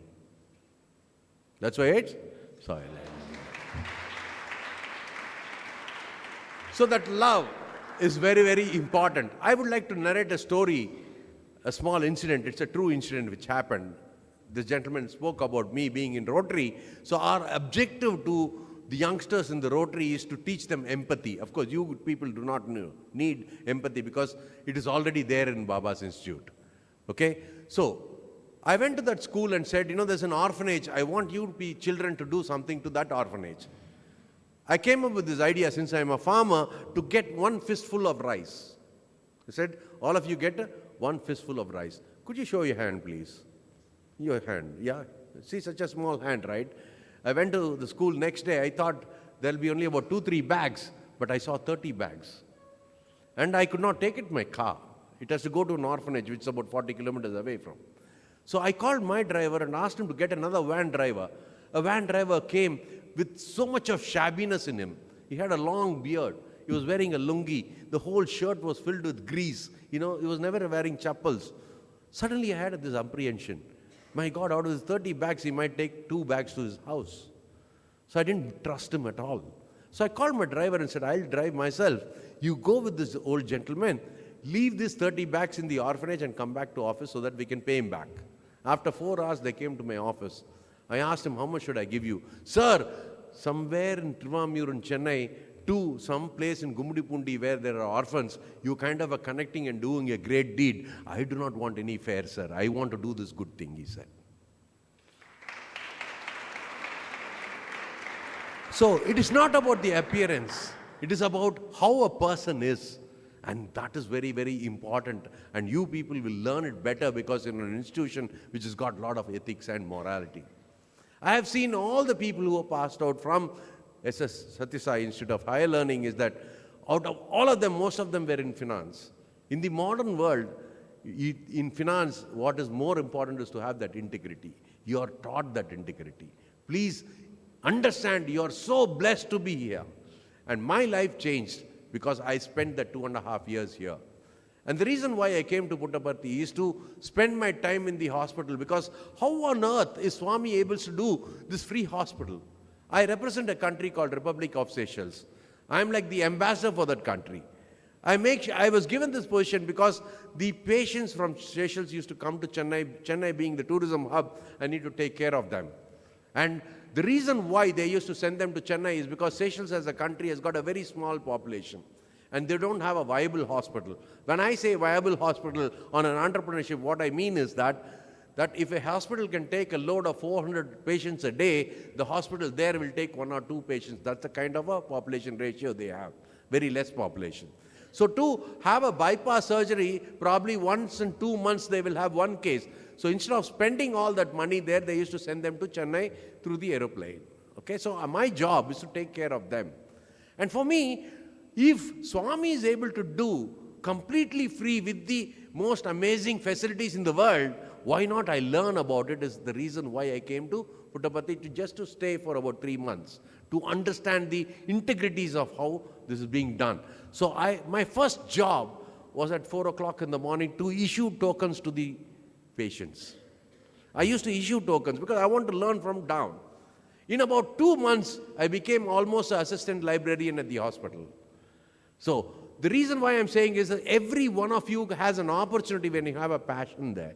And that passion is very important, it's not the money at all. Right? So, coming back to this session of me trying to connect this farming and how this whole thing became very successful for me is that somebody was there who was very sick in the hospital, and he said, "Who are you? You look different and you kind of act differently." Because I was very friendly with patients, doctors. I could go straight into the operation theaters like that, That's the kind of freedom I got in about 2 months. He said, "With all this experience, why don't you teach?" That changed my life. I gave one mock class for the MBA students, and all of them became very close to me and became friendly to me. And the next day, again he called me. I don't know if you know Sudhir Bhaskar. So he called me and said, "Why don't you take up classes?" For the first month, I was with another professor. From second semester onwards, I was given an individual capacity to teach consumer behavior and brand management. The last semester, we took up a subject called rural entrepreneurship, and that kept on hitting my mind. My wife, my son, my mother, all of them saw me very happy going in a cycle, and I was completely, thinking that this is my life, I'm going to settle here. They said, "You have responsibilities." That's the problem, getting married, man. So I had to go back to Chennai. I did not have the acumen to start any more businesses because of the stress which I had gone through before. So we had some farmland, and I started doing this farm. And when I went there, I could not do anything else but organic farming because of the blessings of the Swami. I said, I need to do it with healthy. One, because the load of hospitals that gentleman was talking about. What is the root cause of the load of these hospitals in the society? It is because of the food you're eating, is what he rightly said. So the food, if you're eating, if it has got a lot of pesticides and fertilizer, then you're not healthy. So to connect that, I said, I need to do organic farming only. It is not viable for me as an entrepreneur, as a farmer rather. So that's the time I was given this opportunity to go and address in various schools. I went to this school called Shankara School in one of the places in Chennai, and I told them, I bragged about myself saying that I'm a farmer. One child stood up and said, "Take me to your farm." And when she came to my farm, I gave her paddy, and she asked me, "Where is the rice?" That's the time it was a flash that I realized these children in urban or the city children do not have the understanding of what farming is. So I made sure that I brought in people of 50 students every time to our farm, and today we have more than about 70,000 children in our farm, and they've come and educated. Now, putting a social cause up in front and trying to build businesses is what we're trying to do there. So when I did that, when I did an incubation center in an incubation class or an incubation, whatever you call, conference in Loyola College, a gentleman came to me and said, "Sir, I have a great idea." I said, "What?" "Sir, you have rice in your farm." "Yes." "Sir, you have coconuts in your farm." "Yes." "So you have a lot of cows, so we can get ghee from there." "Yes, we have."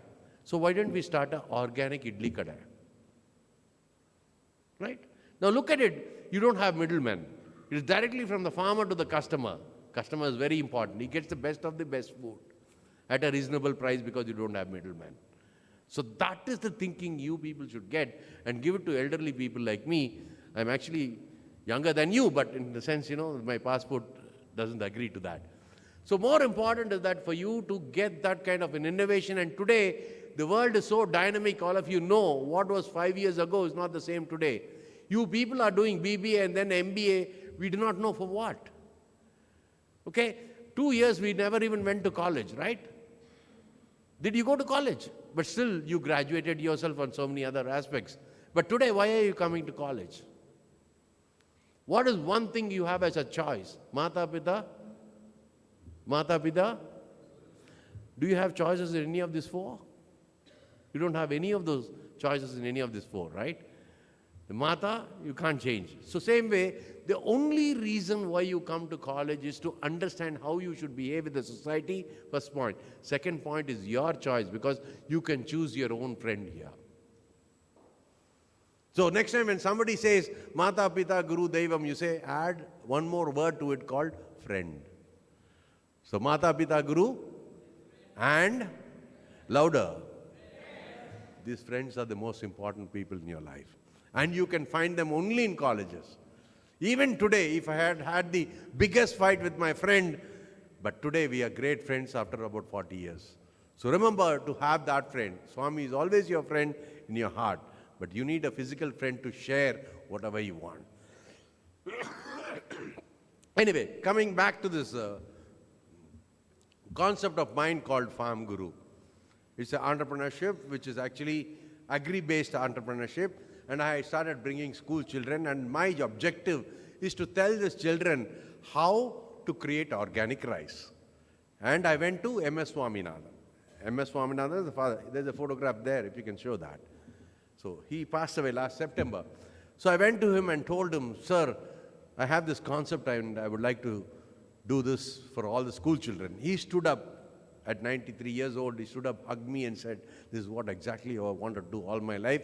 And he gave me a phenomenal curriculum or whatever, a 4-page note, and said all the children should understand this part of it. So the next day, whenever I had another school, I exactly copy-pasted whatever he said and explained to the children. All of them slept. At about 10:30 in the morning, none of them understood what he said. Then I had this biggest problem. For 3 months I tried to do so many other experiments. Nothing worked. One day, another school said, we would like to come to your farm and also do a project. The only project I told them is to get a corporation school. Corporation school is the government school. 50 children and you 50 children, you sponsor their lunch and we'll have a great time. So first, the reason why I took a small Panchayat village school is because I don't have to pay for the bus. So these 50 children and the Panchayat school children were there in our farm, and we were addressing whatever M.S. Swaminathan said. Nothing worked. Afternoon, something beautiful happened. These Panchayat school children are already farmers' children. And these children started explaining the city children so beautifully because of the age togetherness. And they were completely enjoying it with songs. And I first time understood that is very important. It is not about the jargons. It's about how simple you make them understand. That evening, I found the reason how this can be successful. I went to that village, brought those 10 children, made them sit in front of me. I started learning from them. Remember, the father of Green Revolution did not give me the concept. It is the Panchayat village school children who got the concept for us. So every single of you are born with a purpose. All of you put your hands like this, right? You can see everything is different there. Fold it, turn towards you, and you see it's all equal. Baba has created everybody for a purpose. These Panchayat school children are born for a purpose. M.S. Swaminathan is born for a purpose. You're born for a purpose. And your job is to be happy. It is not about earning money. Today, it is not about earning money. It is about being happy. All of you know a particular concept called Ikigai? How many of you know a concept called Ikigai? Thank you. So for the other's sake, Ikigai has a concept of fourth. That ring is there, right? So what is important? Let's say this gentleman is like great in bike. He's got a Yamaha 250, the old one, and he is good in manuring. He could take people today. What is that? Rapido. He could kind of take them everywhere and all that. So one day I went and asked him, "What man? You seem to be manuring so well and ride so well. So do you like the job?" He said, "No, I'm doing it for the sake of it." And let's say the gentleman next to him is phenomenal in his art. He's amazing. He's drawing something there now. Okay, he's good at art. And I asked him, "Do you like it?" "Yes." He said, I really love to do art. And I'm very passionate about it. The gentleman at the back saw his beautiful pictures and said, "Can you teach me?" So the first thing is, you need to be good at something. The second one is that you need to be passionate about what you're doing. And third one is, you have to see whether you're beneficial to the society. And the fourth one is, that gentleman who wants to learn will go to him again and nag him saying that, "Please teach me." This gentleman says, "Give me about 1,000 rupees. I'll be able to teach you." But the fourth one is to make money out of it. So the first one is, are you good at something? Can we all say that? Are we good at something? Second one is you passionate about something? Third one is it beneficial to the society? And fourth one is, can you make money out of it? Once you follow Ikigai, every entrepreneurship will be successful. Remember this. This is the only principle I followed in Farm Guru. How many of you know Simon Sinek? Right? Simon Sinek has a different formula. The formula is that he puts a golden circle. The golden circle has three circles. The first one says how you do it. Second one is what you do it. And the third one is why you do it. And that why is very important. It looks very simple, but if you are able to tell that why to your customer, to your people who are working for you, and you understand that why, then it's amazing. How many of you are from Chennai here? Okay, then I can give a different example. See, if you look at the Mantri Mall, is different from the the other mall which that Kingfisher guy has got, Malaya Mall. So both are different malls, right? And each one has a why there. Here, the why is that you want a lot of audience or customers to come, whereas there, only elite customers are come. So the why of each mall is different. Same way, any product you do, you have to understand the why. Making money is not wrong. Being greedy is wrong, is what I'm trying to say. Right? So now, my only objective is to go to all the people and try to preach as to what is organic farming. Right? Could you show the picture of the rice, please, there? Or the paddy? Much more. Okay. All of you know that there is this paddy, right? In the field, right? And inside the paddy, what is there? Rice is there. It's useful for us, right? And the bottom, further down, sir. Okay, further down, please. Sorry. Yeah. All of you have seen this, right? The top of the grains has got rice, is useful for us. The bottom is hay. It is not useful for us, but it's food for somebody. Who? Look at the beauty of God. What is a waste for us is a food for somebody, right? And the cows eat that and give what? That is for the calf. Are you drinking every day? What else it gives? Come on. All of you say that. Cow dung. It gives 35 kilos of cow dung. Right? Sir, could you stand up, sir? The next person. What's your favorite sweet, sir? I'm sure it's Kaju Katli. No, jangri. What is it? I've never heard of that sweet. Anyway. Sir, okay, what is it called? Laddu, I'm sorry. So, that's what I got in maths anyway. So, he likes laddu. For somebody, this cow dung is like laddu. Look at his expression. He's like that. Can you tell me for whom this cow dung is like laddu? Sorry? Beetle, dung beetle, yes. Anybody else? There's somebody called earthworms. The earthworms love to eat this cow dung. In English, in Tamil it's called shani, in Telugu it's called pada. Right? So they eat, and their waste is called vermicompost. Vermicompost is the cheapest natural fertilizer available in India. We put it back into the field, and these earthworms, their only job in the whole world is to dig holes. They keep on digging holes. Like what? Like laddu, cow dung. As they dig holes, the soil becomes loose. When the soil becomes loose, the plant root can penetrate faster. When the plant root can penetrate faster, the plant can be healthy. When the plant is healthy, you'll have more idli and dosa at home. So let me ask you all a question. The top of the grains is useful for us, because we can make idli and dosa. The bottom hay is a waste for us. For whom it is this food? What is their waste called? And who eats cow dung like laddu? What is their waste called? Vermicompost. And we put it back into field. How many of you ate idli this morning? All of you ate, right? Which means all of you ate cow dung, right? Right or wrong? Life is a beautiful? Life is a beautiful? At the age of 16, I went to my mother and said, my father is a hero. At the age of 24, my God, this man is a nonsense guy. Every time he's scolding me. At the age of 28, Amma, you're so beautiful. How did you marry this fellow?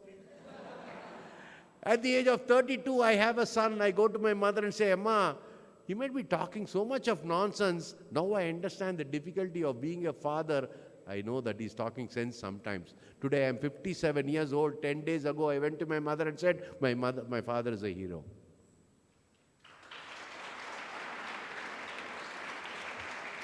So life is a beautiful. That was my first point. I needed to drive this fact of saying that organic farming can be done in India, and it is our responsibility to make sure that we give back health to the people. Before 1947, we were in par with the Mother Earth, and Bhumi Mata was very close to us. Today she is shifting away. If I remove all the trees in the whole world, the earth will become a desert. If I remove all the insects, and if I remove all the animals, the earth might become a desert. But if I remove human beings, the earth will become a better place. Right? Is you the next generation? With folded hands, I'm asking you to improve the society. It is not the materialistic world as an entrepreneurship. Entrepreneurship should have a social cause up in front and build a business around it. Remember, the most successful entrepreneurship are entrepreneurships. It's not about money. It is like Ratan Tata, who kind of felt everything from heart, and that's what you people are going to do, because you are blessed, like me, to be part of this institution. I kept telling this again and again because I've addressed more than about 1,500 lectures in the last 4-5 years, and you people are the most blessed ones. Now, how do we address this pesticide problem, right? So I went to my farm. I was laddu in agriculture. I did not know anything about it. So I tried to call Google Akka. You know Google Akka? She keeps saying, go left, go right, and all that.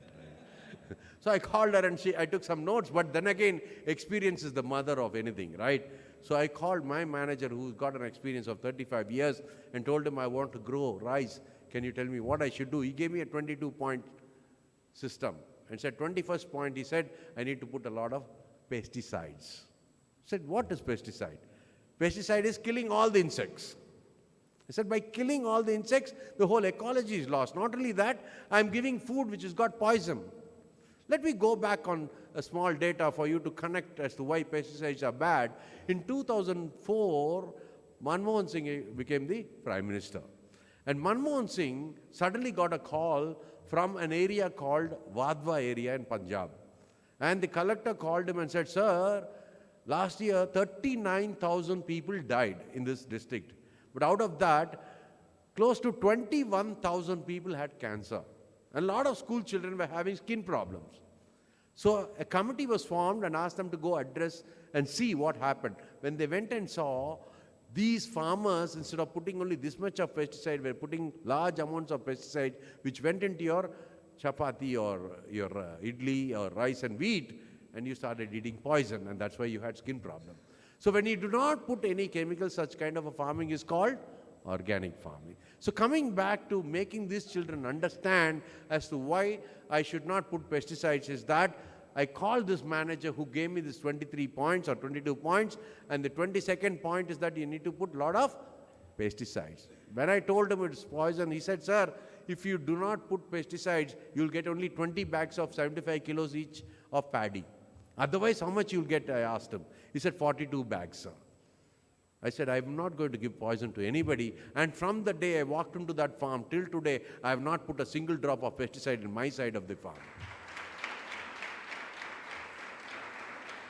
But then again, I had a problem. The problem is, all these insects were eating our paddy and rice. So I need to do something. So I pulled out neem leaves, crushed nicely, made it into oil, and spread on all the food which is meant for us. This insect kept coming, zooming around, and she said, what did you do? And I created something called border crops, which meant only for insects. The reason why I'm saying is that for living you take, for life you give. For which I'll give you an example. The gentleman there, Nani, could you stand up? Nani is from Puttaparthi, so I have a special love for him. Okay, he is called something else, but give a good round of applause. So he wants to be a farmer and he wants to put 10 tomato trees on top of his terrace. Okay? So 9 he will take by putting this neem oil. Sit down, sir. The 10th one, he did not put anything. So all the insects who come will not attack this 9 plants, but will attack only that one. Right? So like that in life, if you are greedy about wanting everything, you will not get anything. The insect also is confused which one to eat. But if you leave one for them out of the 10 plants, there's a picture out of that, if you can see that. There's a picture of 10 tomato trees. Okay? Right. That's the one. The before. Yeah. So this one alone, you give it to the insects, which is the Bhumi Mata. Right? Now how do you do that? By putting neem oil only to this 9 by 1. And the concept there is, Churchill had said this, for living you take, 9 plants you take, but 1 you give to that insect. For life you give, he said. For living you take, for life you give. That's the cycle of life. By putting pesticides, the dragonfly dies. By putting pesticides, butterfly dies. By putting pesticides, the firefly dies. And above all, an important insect called honeybee dies. When honeybee dies, you don't have mangoes, you don't have brinjal, you don't have all the vegetables. The reason is it does something very important called cross-pollination, right? There are 2 kinds of pollination, I don't want to get into that. But remember, tomorrow if you don't have honeybees or butterflies or any of these insects, you will be like a doctor having syringe and going to the male flower and female flower trying to inject the pollens. So the mother nature is very important. And for you to kind of create entrepreneurship on putting environment in front and try to build business again is the most important thing. Remember the Ikigai thing, right? So all this connect has to be together. And for you to do entrepreneurship, you need to be happy. And what is success? Can somebody explain to me what is success in your own words? How many of you think money is success? Can you raise your hands? It's okay. I will explain why it is not. Come on, I'm sure. I was like that. Yes, sir. Thank you. Sir, who is the richest man in the world? Elon Musk, right? Is he happy with what he has? He wants more money, right? So is that success then? So can somebody else tell me what is success? Yes, sir.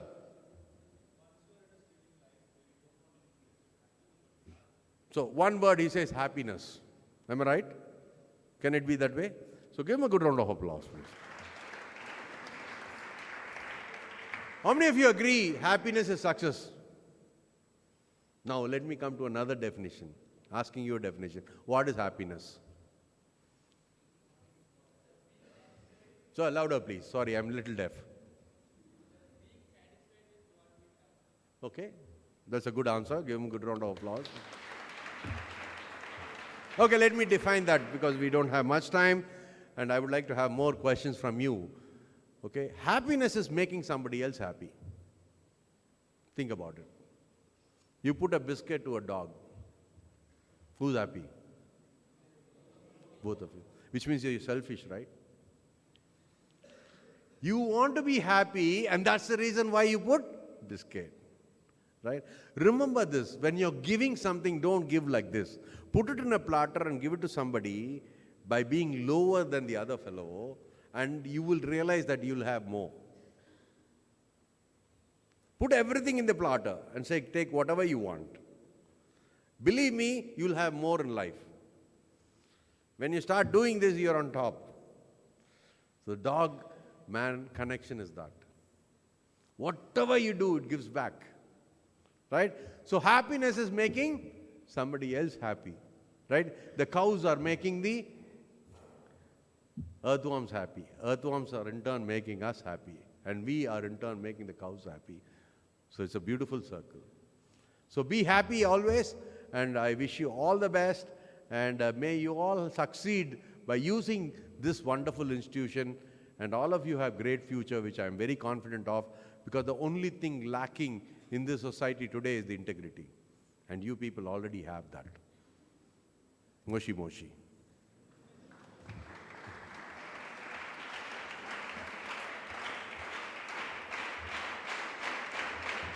Thank you.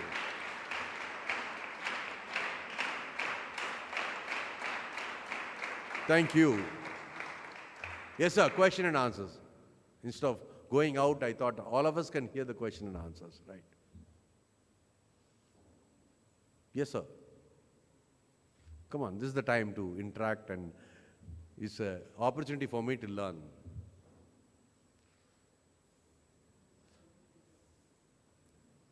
One of you start, then it'll come. The starting problem.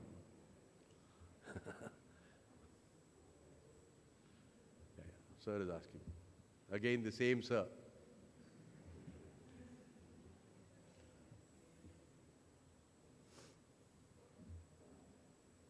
That's okay, you're loud enough.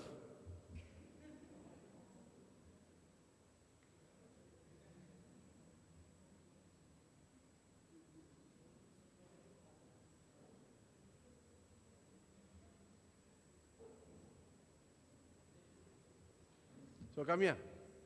Come here, come here, come running.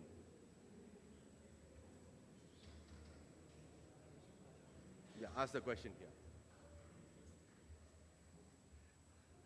Saram, sir. Wonderful, energetic session. So I just read about it. It's not my point. So this is just for sake of argument or whatever. We are a country of 1.42 crore people, billion people, and they say that it's not possible to substitute the pesticides or fertilizers, because if we go at one shot, we'll also become like, we recently have seen how Sri Lanka has become, because they went for like organic farming and also. So, and we are of course 18% of the total world population and hardly 2.4% of the geographical space, right? So how it is possible, and how it is possible to convince all the people that actually we can go for organic farming, and the cost of whichever we are going today, we can see last year itself we had more than 23 lakhs of cancer patients in India. So how you convince that, and how you explain to us? Awesome, awesome. A great question.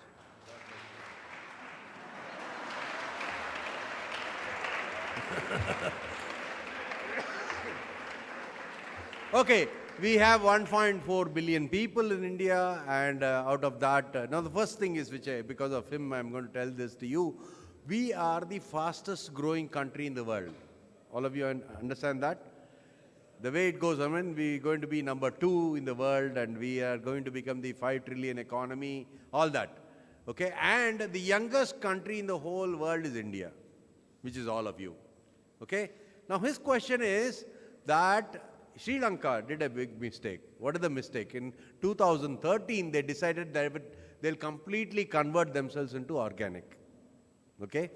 Now, they failed. And that's the reason why during the war between Ukraine and Russia, they were suffering.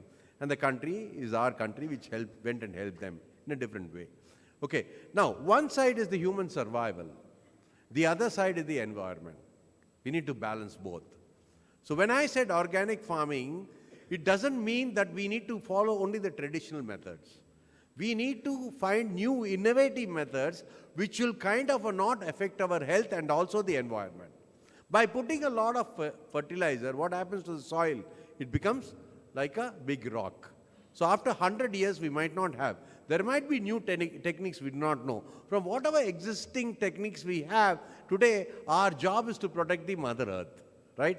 So at this point, if you are saying instead of calling it organic farming, can we call it responsible agriculture? Which is a balance between the human survival and the...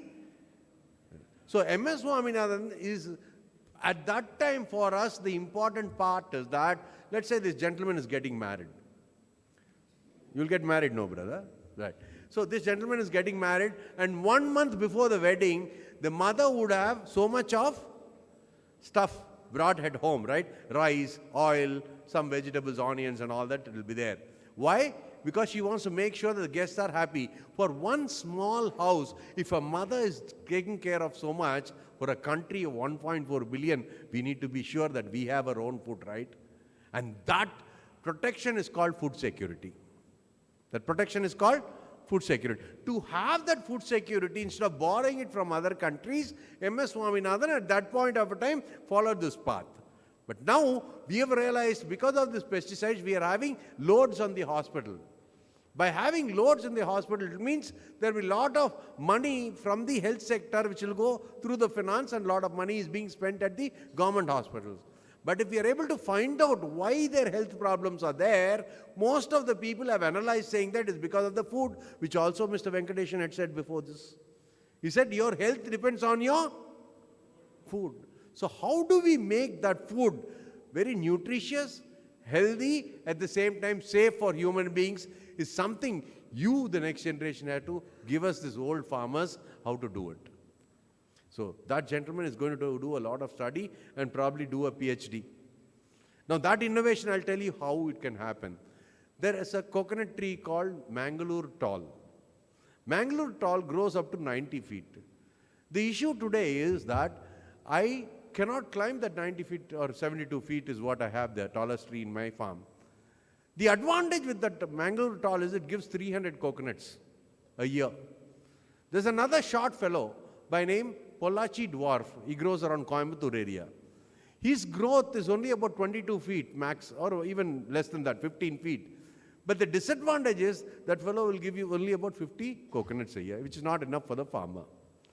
So a gentleman like him, he had these brains to take both the seeds, put it in the laboratory, and kind of create something called Akash, and he gave me 2 trees from Coimbatore Agriculture University.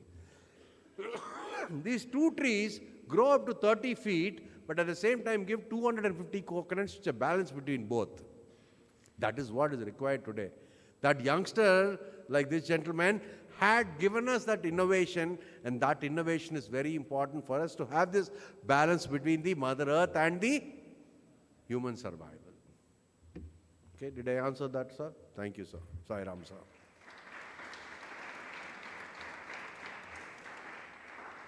Anybody else, sir? Yes, sir. Sorry? What was the question, sir? How do I handle climatic issues in farming? Yeah, so each area has got a different vegetable kind of a thing. Now, since your younger generation, can we grow apples in Chennai? If I say yes, what is the reason apples are grown only in Simla?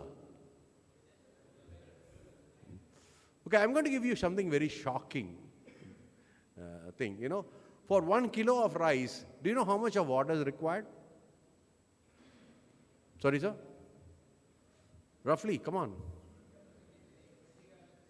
Sir? You're the nearest, so I'm asking you. 20 liters of water, right? You'll be shocked. That's probably for the cooking. He'll get married soon because he knows how to cook. You require 2,700 liters of water to produce 1 kilo of rice. Now, that's what is happening all over South India. Nobody talks about it because rice is a water guzzler.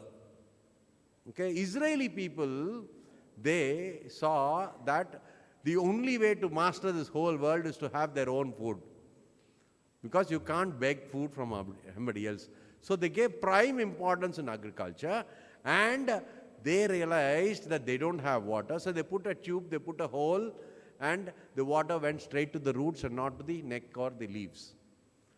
And that's called drip irrigation. There you use only about 400 liters of water. Here 2,700, therefore. So such techniques is what is required for us to kind of imbibe in our new modern world and take all the challenges. What was this question? climatic changes. So like that, today, the movement, see, a lot of people, we do not know. This climatic change, how you can bring by reducing water. By consumption is less, the climate will become better, right? For a tree, when you want to put a mango tree, you know what they do? They dig the pit and put the first soil somewhere far. That is the most nutritious soil. And when you put the tree or the plant or the sapling and then close it, the most fertile soil is actually remaining there. Because that is the one which is exposed to sunlight and air, and that is the most nutritious soil for the plant.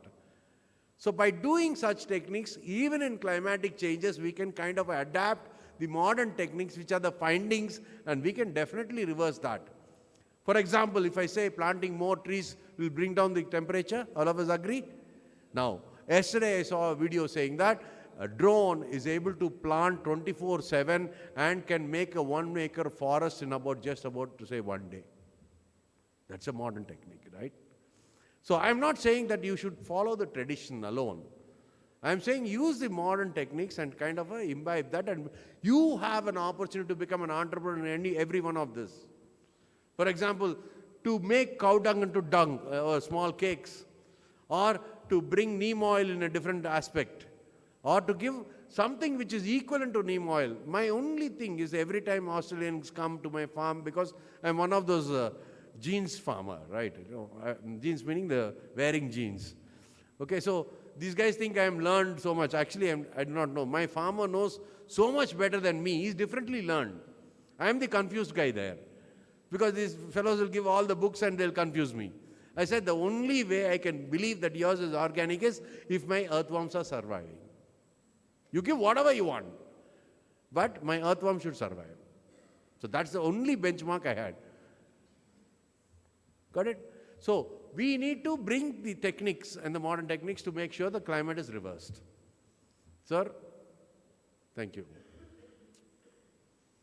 Last 3 questions.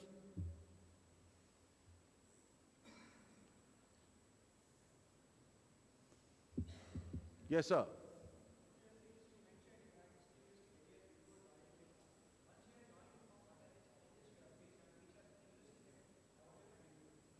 Challenges in what, sir? Can somebody give him a mic, please? Sorry. I really have a hearing problem. I'm married for 35 years. Sir, my question is, since you have a distinguished career before, and as soon as you entered in the farming, what are the challenges you have faced and how it inspired you to continue the farming? My challenge was to sustain myself in farming, right? Yeah. So I had to follow the truth, and at the same time, let us say my crop is ready. In another 10 days, I'm going to harvest. And suddenly a swarm of insects will come and eat away my crop. I need to find methods as to how that insects also survive, right? That's my whole goal. If I put pesticide on that day, a strong pesticide, I would have saved about temporarily some money. But over a period of time, in spite of that, the more pain you have, the more stronger you become, is what I went through there. Fortunately for me, this idea of bringing school children started giving me money. So I am blessed that way. By using this, I am able to, see, without my farm, no child is going to come, because that's my base. So I need to do a lot of things. For example, I can do vertical farming. Without soil, it's called hydroponics. Most of you know that, right? I don't need soil there at all. By putting it in a small container or a poly house, I will have the temperature I want and I can grow apples in the same poly house. So these are the challenges which I want to kind of remove in the next few years to come. So my turnover was, when I finished my Nokia, it was 220 crores. The next month, I left everything and came to Puttaparthi. I gave it to my brothers and came out to Puttaparthi. Okay, and I had a challenge. Because I said I will continue to stay in Puttaparthi, I said, only challenge I have is, the next 24 months, I should not spend more than 10,000 rupees a month. And that is possible nowhere else in the world, but only in Puttaparthi. All of you agree? Can you give a good round of applause to the man who gave that? The infrastructure, the food, you can be happy, you can do whatever you want, you'll be pleased. The only thing about being in Parthi is that, or anywhere where Swami is there, is that you will become very simple. You will earn friends, and above all, you will have a lot of love. Yes, sir. So your question, these challenges, I was able to, because I realized I had to be simple. I'm a diplomat, I need to travel in a car when my minister comes or my country president comes to India. But otherwise, as a farmer, I take public transport because my role there is of being a farmer. And by going in public transport, one, I cover the distance. Second, I have so much of flexibility. It is like you have a 500cc bike and you still go at 30 kilometers an hour. The confidence you have that you can go up to 200 kilometers is amazing, right? And that confidence you should have, and that will happen only when you face challenges in life. Right. Yes, sir. This photographer, he's been taking pictures. He never sent me anyway.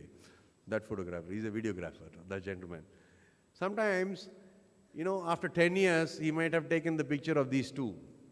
Okay, after 10 years, you'll see the picture. I remember that man from Chennai came, a farmer, and you'll kind of have a discussion. You'll remember only about that picture, but you'll never remember that photographer.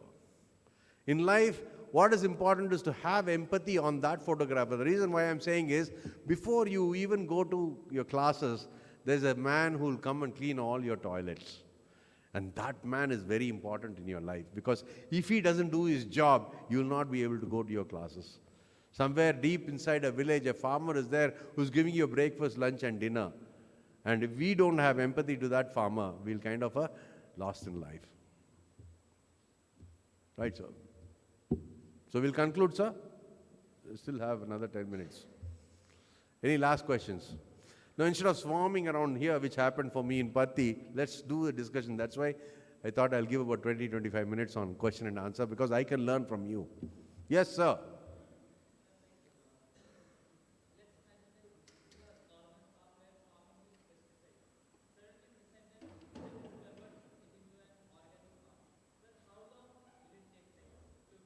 Five years. For the normal land to become organic farm will take 5 years. But that is not important. That is for your certification. But I'm saying, tomorrow you want for your self-consumption. And if by eating organic food or the responsible agricultural food, I live for about another 10 years. Does the 10 years have a value? The 10 years is extra, right, for you. Otherwise, somebody said at 40 you will die. Just 1 hour before somebody said that. So you lived up to 80 or 85, there's no value to it. Yes, sir. So we'll conclude, I think. Last question, anybody? The reason why I ask is I want to learn, that's it.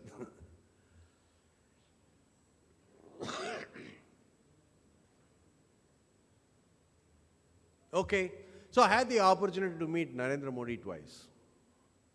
The first time when I met him, that's a question you're going to ask? No. I think he was scratching his head. So first time I met him in Madras University, I went and told the gentleman, Manikam. Manikam, where are you? Yeah. Hi, Manikam. I went and told Manikam from Madurai, I met Narendra Modi in Madras University. He said, sir, why are you do-puttufying? In Madurai, they say that word, Why are you telling lies? He said, no, man, I met him. He said, so show me a picture. I didn't have a picture. So the next time, I had an opportunity to meet him in Rashtrapati Bhavan, and this time said, to Manikam, I should somehow show the picture. So I was in this mode, holding my phone. And sir was walking towards me. And one gentleman from back tapped me and said, you cannot take a picture with this Prime Minister in a selfie mode. It's unrespectful. It's like taking a picture with Baba, like this. Only then I realized, yes, it is unrespectful. So I didn't know what to do, because I will never get a chance to meet him again.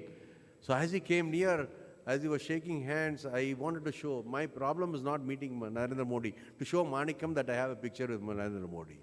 So as he walked, in a loud voice, I said, sir, I want a picture with you.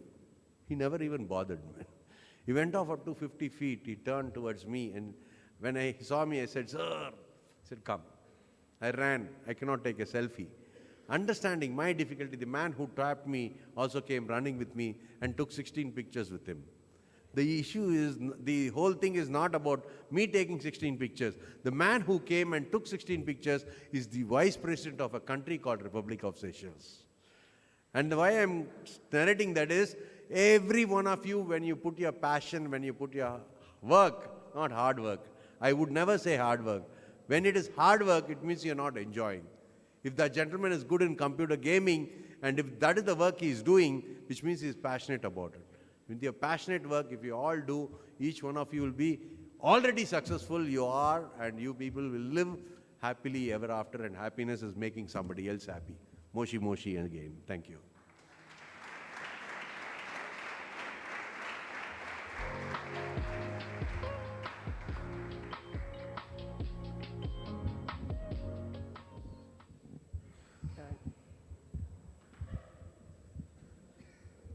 Thank you, sir, for the interactive session.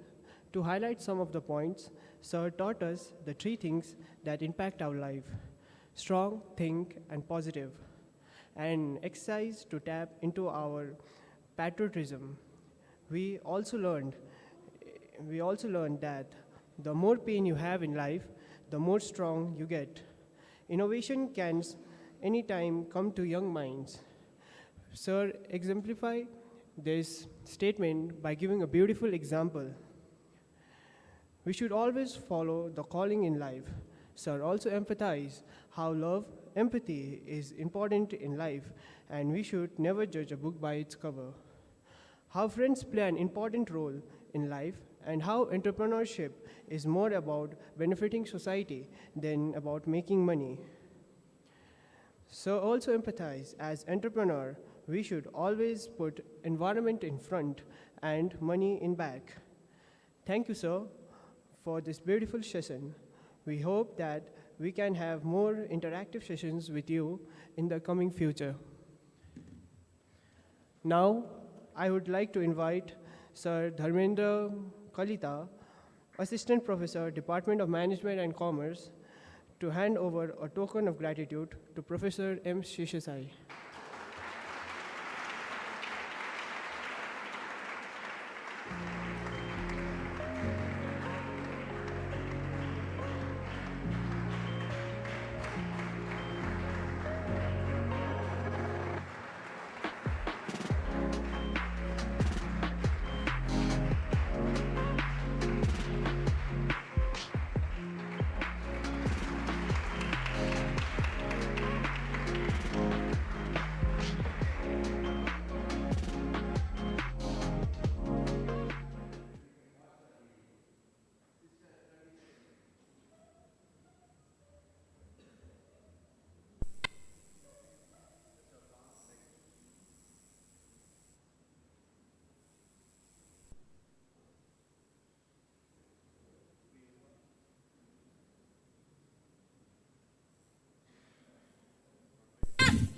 My name is Vidyut.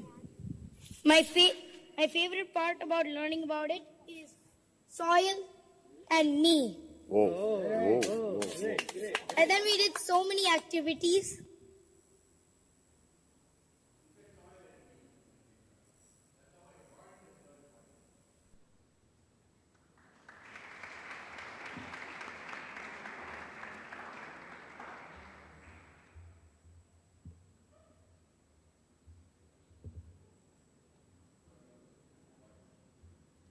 We'll end with Shanti. Om